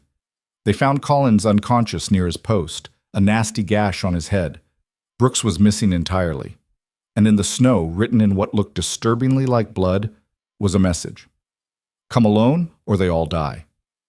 Below it, an arrow pointed toward the ridge. "It's a trap," Rowan said immediately. "I know. So we don't go." Evelyn stared at the message. "Brooks is out there, maybe alive. If we don't go, Grange kills him. If we do go, he kills us. Maybe. Or maybe this is our chance to end it." Rowan grabbed her shoulders. "Evelyn, he wants you dead. That's the whole point. We can't walk into—" "I'm not walking into anything, but I'm also not letting an innocent man die because of me. Then we bring help. We get Tucker. We organize. By the time we do that, Brooks is dead. If he isn't already." She met Rowan's eyes. "I have to go." "Then I'm coming with you." "The message said alone." "I don't care what the message said. We're in this together, remember? For better or worse, that's what we promised." Evelyn felt tears burn her eyes. "You're an idiot." "Yeah, you're idiot." They left Collins with a canteen and blanket, then armed themselves heavily. 2 rifles, 3 revolvers, all the ammunition they could carry. If this was going to be their last stand, they'd make it count. The trail up the ridge was treacherous in the dark, ice-slicked and narrow. They climbed in silence, every sense alert. The moon was nearly full, casting everything in silver and shadow. Halfway up, they found Brooks. He was tied to a tree, unconscious but breathing. Evelyn started toward him, but Rowan caught her arm. "Wait, it's too easy. He needs help. And Grange knows that. This is bait, Evelyn." But even as he said it, Brooks groaned, eyes fluttering open. "Help," he rasped. "Please." Evelyn made her decision. She ran to him, knife out to cut the ropes. The moment she touched the bonds, she realized her mistake. The ropes were connected to something, a wire, barely visible, running back into the trees. "Evelyn!" Rowan shouted. She threw herself backward just as the trap sprung. Not an explosion. Worse. The tree Brooks was tied to collapsed, branches configured into a massive cage that slammed down, trapping both the deputy and nearly catching Evelyn. And from the darkness, Victor Grange stepped out. He looked different. Thinner, wild-eyed, the polish of civilization stripped away to reveal something feral underneath. But he held a rifle, steady and aimed, and behind him came 2 other men. Not his usual hired thugs. These were harder, meaner. Prison associates, probably. "Mrs. Hale," Victor said pleasantly. "So good of you to come." Evelyn raised her rifle, but the 2 men already had theirs trained on Rowan, who stood 10 feet away with his own weapon drawn. Mexican standoff. "Let Brooks go," Evelyn said. "This is between us." "Oh, I don't think so. You see, you cost me everything. My reputation, my business, my freedom. I think everyone you care about is very much involved." "Victor, this is madness. Even if you kill us, you'll never get away. Tucker knows you're here. Half the territory is looking for you." "Then I'll make sure my revenge is worth it." He smiled, and it was the expression of a man with nothing left to lose. "I'm going to kill your husband first. Make you watch. Then that deputy. Then you, slowly, so you have time to regret ever crossing me. You won't get the chance. Won't I? You're outnumbered and outgunned. Face it, Evelyn. You lost. Rowan's voice cut through the tension. She didn't lose. She won. You just can't see it yet. Victor's attention shifted to him. Bold words for a dead man. Not dead yet. And then several things happened at once. Rowan dove left, firing as he went. One of Victor's men went down, shot through the shoulder. Evelyn fired at Victor, but he'd anticipated it, already moving. The shot went wide. The remaining thug fired at Rowan. The bullet caught him in the side and he went down hard. No! Evelyn screamed, running toward him. Victor grabbed her from behind, rifle across her throat, cutting off her air. Don't move, he hissed in her ear, or I break your neck right now. Evelyn froze. 20 feet away, Rowan was trying to get up, blood soaking through his shirt. The remaining thug stood over him, gun pointed at his head. This is how it ends, Victor said. You, watching him die. Then you join him. Evelyn's mind raced. She still had her knife. If she could just reach it, if she could get enough leverage. But Victor was too strong, the angle wrong. Then she heard it. The howl. Not wolves, something else. Victor heard it too. His grip loosened slightly as he looked toward the sound. That was all Evelyn needed. She slammed her head backward into his nose, felt cartilage crunch. His grip released and she spun, knife coming up, catching him across the arm. He screamed, dropping the rifle. The thug turned toward her, gun swinging around. A shot rang out. The thug fell. Evelyn whirled to see Marshal Tucker emerging from the trees, rifle smoking, a dozen deputies behind him. Sorry we're late, Tucker said, tracking in the dark as hell. Victor was on his knees, clutching his bleeding arm, eyes wild with fury and defeat. It's over, Grange, Tucker said, for real this time. But Victor wasn't looking at him. He was looking at Evelyn, and what she saw in his eyes made her blood run cold. Pure, murderous hate. He lunged for the dropped rifle. Evelyn didn't think. She fired. The shot caught Victor in the chest. He staggered, looked down at the spreading red stain, then up at her with something like surprise. You, he gasped. Then he fell. Tucker checked for a pulse, then shook his head. It was over. Evelyn dropped the rifle, suddenly shaking so hard she could barely stand. Then she remembered. Rowan! She ran to where he'd fallen. He was conscious, pressing his hand to the wound in his side, face pale but eyes clear. I'm okay, he said. I think it went through. You're not okay, you're shot. Could be worse. How could it possibly be worse? Could be dead. Despite everything, she almost laughed. Instead, she helped Tucker's deputies get him onto a stretcher they'd brought. Brooks was freed from the cage trap, badly bruised but alive. As they made their way back down the ridge, Evelyn looked back once at Victor Grange's body, already being covered with a blanket. She'd killed a man. She waited for guilt, for horror, for something. But all she felt was relief. It was finally, truly over. The doctor in Ashford Bend worked on Rowan for 3 hours while Evelyn paced the waiting room, blood still staining her hands and clothes. Mrs. Chen sat with her, silent and steady, occasionally pressing cups of tea into her hands that went cold untouched. When the doctor finally emerged, wiping his hands on a towel, Evelyn was on her feet before he'd fully opened the door. He'll live, the doctor said, and Evelyn felt her knees buckle. Mrs. Chen caught her. The bullet went clean through, missed anything vital. He's lost blood, and he'll need rest, but your husband is tougher than he looks. Can I see him? He's sleeping, but yes, go ahead. Rowan lay in the narrow bed, face pale against white sheets, but his chest rose and fell with steady rhythm. Evelyn pulled a chair close and took his hand, feeling the warmth of his pulse beneath her fingers. She'd almost lost him. Again. The realization hit her like a physical blow. How many times had they come within inches of death? How many more times could they survive before their luck ran out? But then Rowan's eyes fluttered open, hazy with laudanum, but aware. Hey, he mumbled. Hey, yourself. Evelyn squeezed his hand gently. You scared me. Sorry. I'll try to get shot less often. Please do. He smiled, then winced. Victor? Dead. I killed him. Rowan's expression shifted, concern cutting through the drug-induced fog. You okay? Was she? Evelyn had spent the past hours examining that question from every angle. She'd taken a life, ended a man's existence with a single bullet. By all rights, she should feel devastated, haunted, changed. Instead, she felt free. I'm okay, she said, and meant it. He gave me no choice, and I'd do it again to protect you. I know you would. That's what worries me. Rest. We'll talk when you're not half drugged. But his hand tightened on hers. Evelyn, thank you for fighting for us, for not giving up. You did the same for me. Then I guess we're even. Not even close. You're still ahead by at least 2 wolf attacks. He laughed, then groaned. Don't make me laugh. Hurts like hell.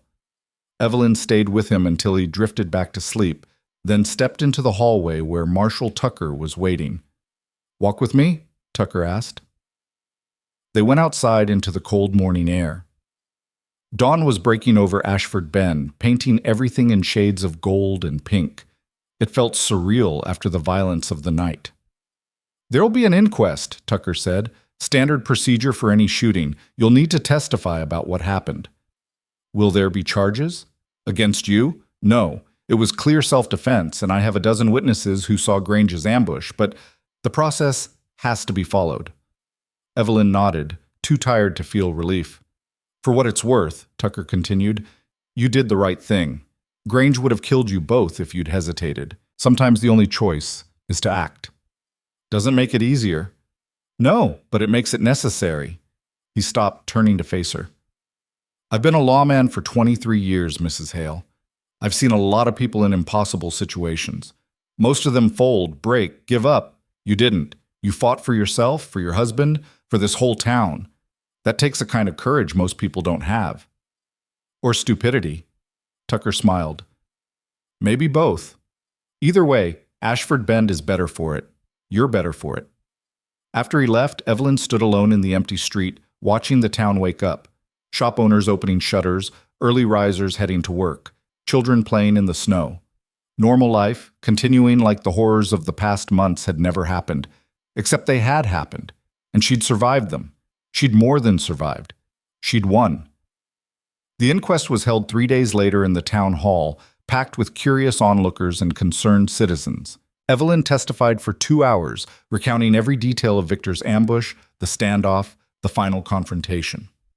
Tucker and his deputies corroborated her account. The physical evidence spoke for itself. The ruling came swiftly.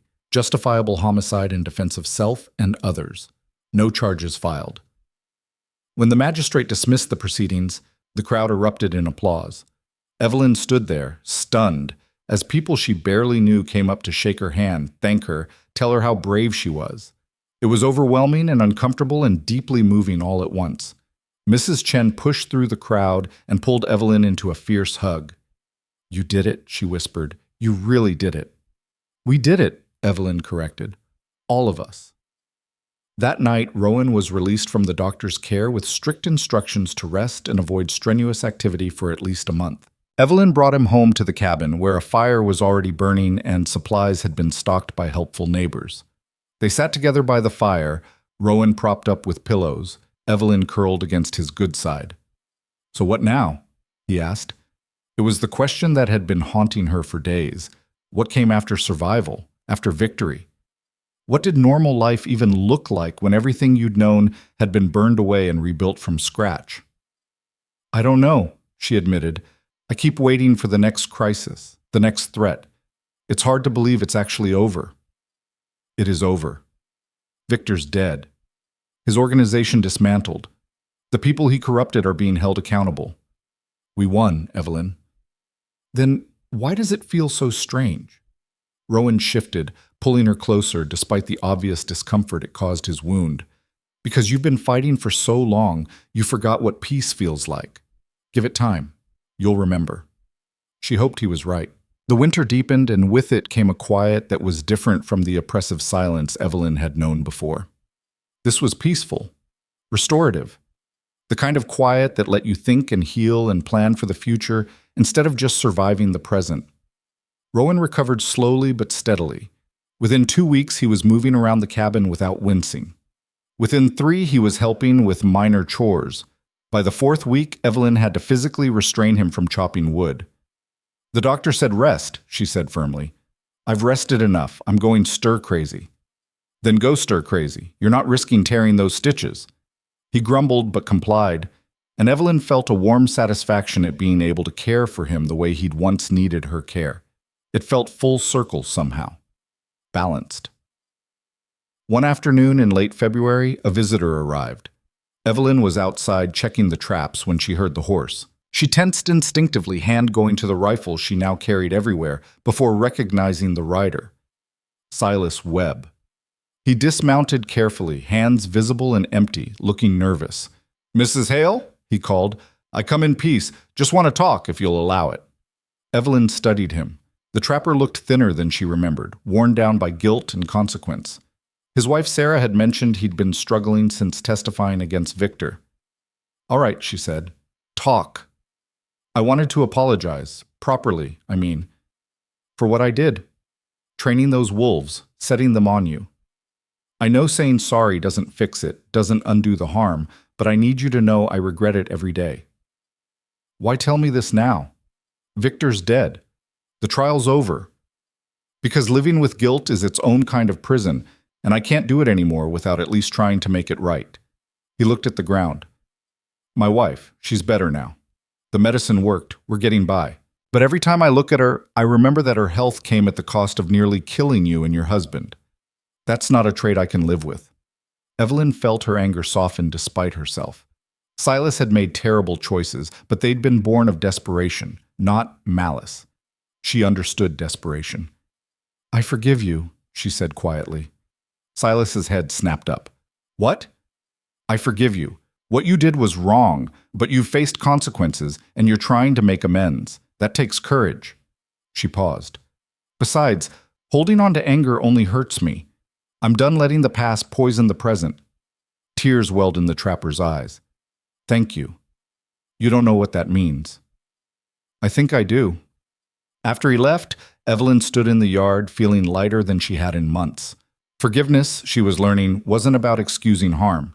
It was about refusing to let that harm define you forever. Spring came early that year, melting the snow and bringing the first green shoots pushing through thawed earth. Evelyn started her garden, planting seeds that would grow into food to sustain them through the next winter. Rowan built an expansion onto the barn, making room for the chickens they planned to buy, and maybe eventually a cow. They were building. Actually building, not just maintaining or surviving. It felt revolutionary. One morning in early April, Evelyn woke feeling strange. Not sick exactly, but different. Off. She mentioned it to Rowan, who immediately went into protective mode. "Should we get the doctor?" "I'm fine. It's probably nothing." But the feeling persisted. A week later, she finally made the trip to town to see the doctor, more to ease Rowan's worry than her own concern. The doctor examined her, asked questions, then sat back with a small smile. "Congratulations, Mrs. Hale. You're pregnant." The world tilted. Pregnant. She was going to have a baby. Evelyn walked out of the doctor's office in a daze, one hand pressed to her still flat stomach. A baby. A whole new life, created from the love between her and Rowan, growing inside her. Terror and joy warred in her chest. She found Rowan at the mercantile, helping Henderson stock shelves as part of his ongoing recovery work. When he saw her face, he immediately set down what he was carrying. "What's wrong?" "Nothing's wrong. I'm pregnant." For a moment, Rowan just stared at her. Then his face broke into the widest smile she'd ever seen. He picked her up and spun her around, laughing, before remembering his still healing side and setting her down with a wince. "We're having a baby," he said, wonder in his voice. "We're having a baby," Evelyn confirmed. He kissed her right there in the mercantile, not caring who saw, and Evelyn kissed him back, feeling the last piece of her broken heart click into place.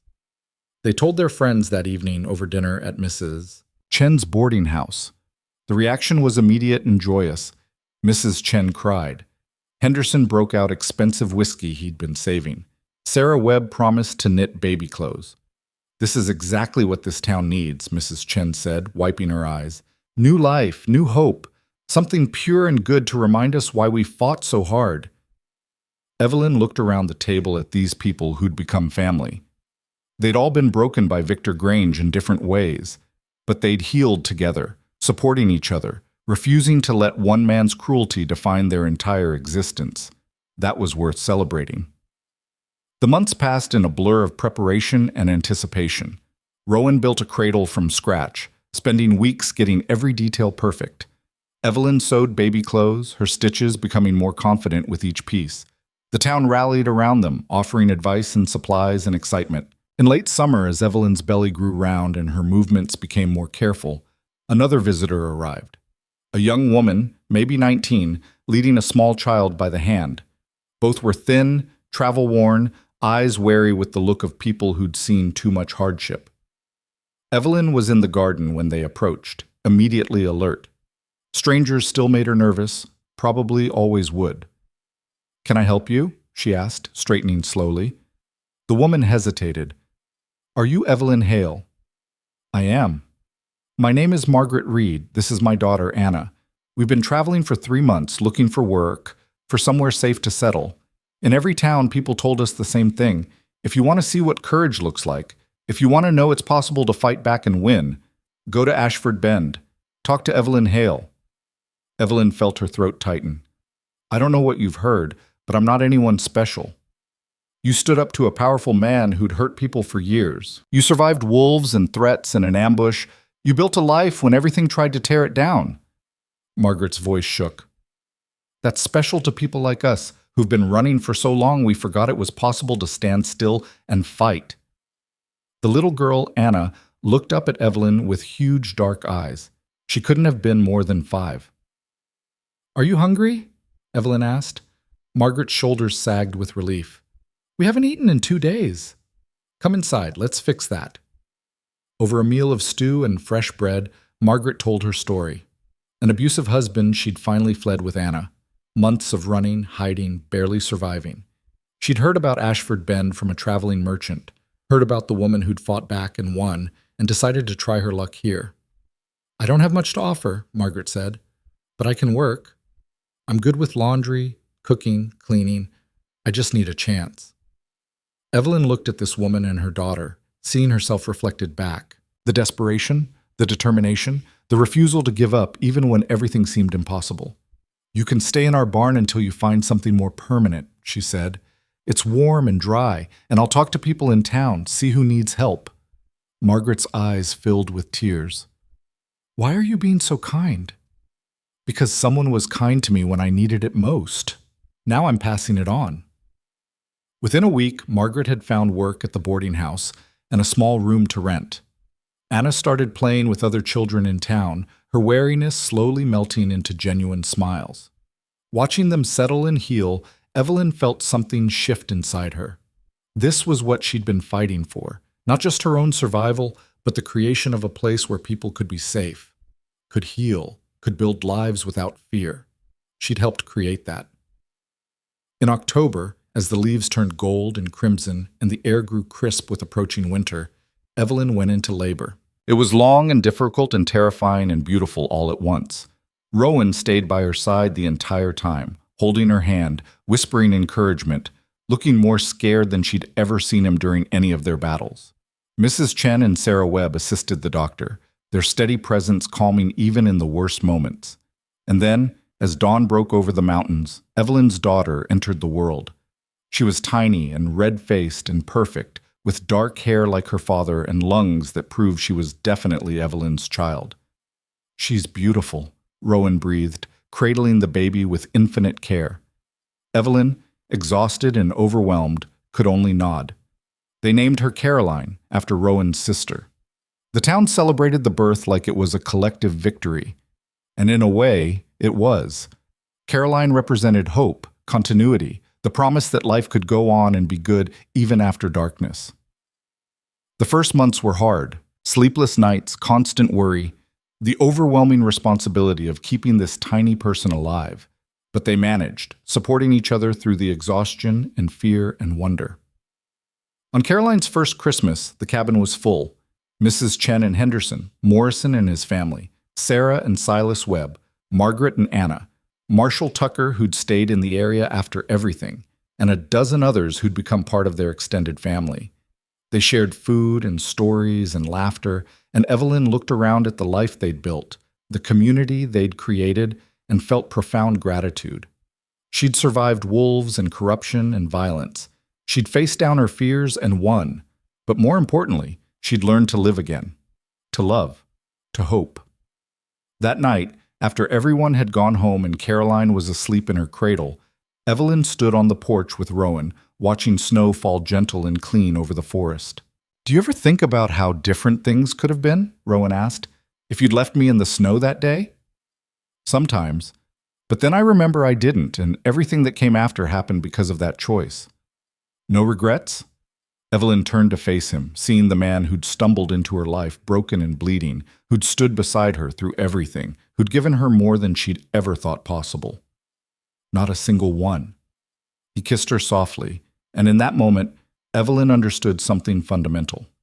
Survival wasn't about avoiding danger or pain or loss. It was about facing those things and choosing to keep living anyway, choosing to build and love and hope even when the world tried to break you. They'd done that, together, and they'd keep doing it day by day, choice by choice, building a life worth living on the edge of the wild. Spring came again, bringing new challenges and small joys. Caroline grew, learning to smile and laugh and grab at everything within reach. Margaret became a permanent fixture in their lives, helping with the baby and the house in exchange for meals and friendship. Anna and Caroline would grow up together, Evelyn thought.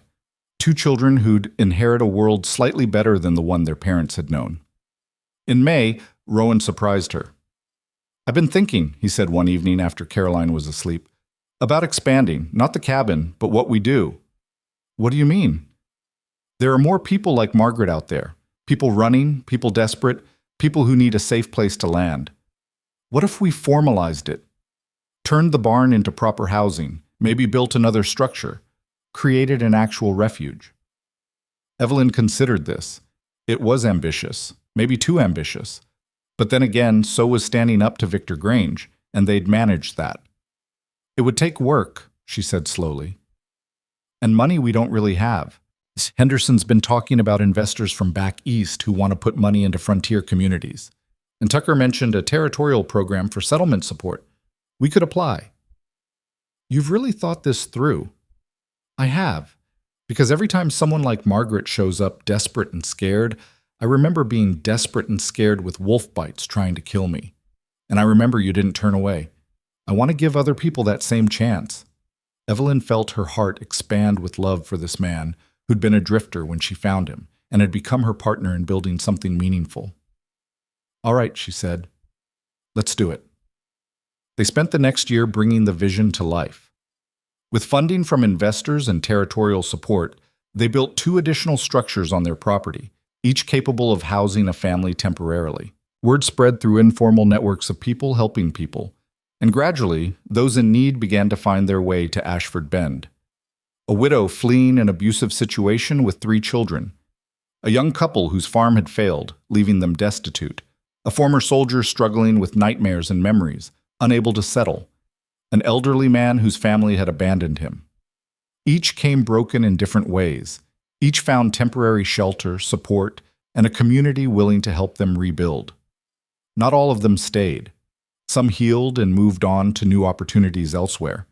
But some, like Margaret, put down roots in Ashford Bend, adding their strength to the community. The town grew and changed. New businesses opened. The population increased. The scars of Victor Grange's reign faded, replaced by something healthier and more resilient. And through it all, Evelyn and Rowan remained at the center, not as leaders exactly, but as examples of what was possible when you refused to give up. Caroline grew into a toddler, then a little girl, bright and curious and fearless in the way children raised with love and security could be. She played with Anna and the other children, learning from their games and their laughter that the world could be good. When Caroline was 3, Evelyn became pregnant again. This time the pregnancy was easier, her body knowing what to do. And when her son was born in the winter of her 4th year in Ashford Bend, Rowan held him with tears streaming down his face. They named him Thomas, after Evelyn's late husband, a gesture that felt right. Honoring the past while embracing the future. Life settled into a rhythm. Busy days filled with children and work and community. Quiet evenings by the fire. Seasons changing, each bringing its own challenges and beauty. Evelyn was 32 now, no longer the lonely widow she'd been when this story started. She was a wife, a mother, a friend, a refuge for the desperate. She'd survived and then transcended survival, building something that mattered. One evening, when Caroline was 7 and Thomas was 4, and a young family was staying in one of the refuge buildings, Rowan found Evelyn sitting on the porch, watching the sun set. "What are you thinking about?" he asked, settling beside her. "How far we've come. How different everything is." "Better different?" "Much better." She leaned against him. "Sometimes I still think about that day I found you bleeding in the snow. How close I came to just walking away." "But you didn't." "No, and that one choice changed everything. Not just for us. For all of them." Rowan gestured toward the refuge buildings, smoke rising from their chimneys. "You gave people hope, Evelyn. Showed them it was possible to fight back, to survive, to build something good from terrible circumstances. We did that. Together. Yeah, together." They sat in comfortable silence as the sky turned from gold to purple to deep blue, stars beginning to emerge one by one. Inside, their children laughed at something, the sound carrying through the open window. Somewhere in the refuge buildings, another family was settling in for the night, safe and fed and hopeful. This was what they'd fought for, this peace, this community, this life. And it was worth every scar, every battle, every moment of fear. Evelyn thought about the woman she'd been, alone and grieving and barely surviving. She thought about the choices she'd made, the risks she'd taken, the times she'd been terrified but acted anyway. She thought about Rowan, dying in the snow, and her decision to save him. Everything had spiraled out from that moment. Every hardship, every victory, every person who'd found refuge here, every child born into this community.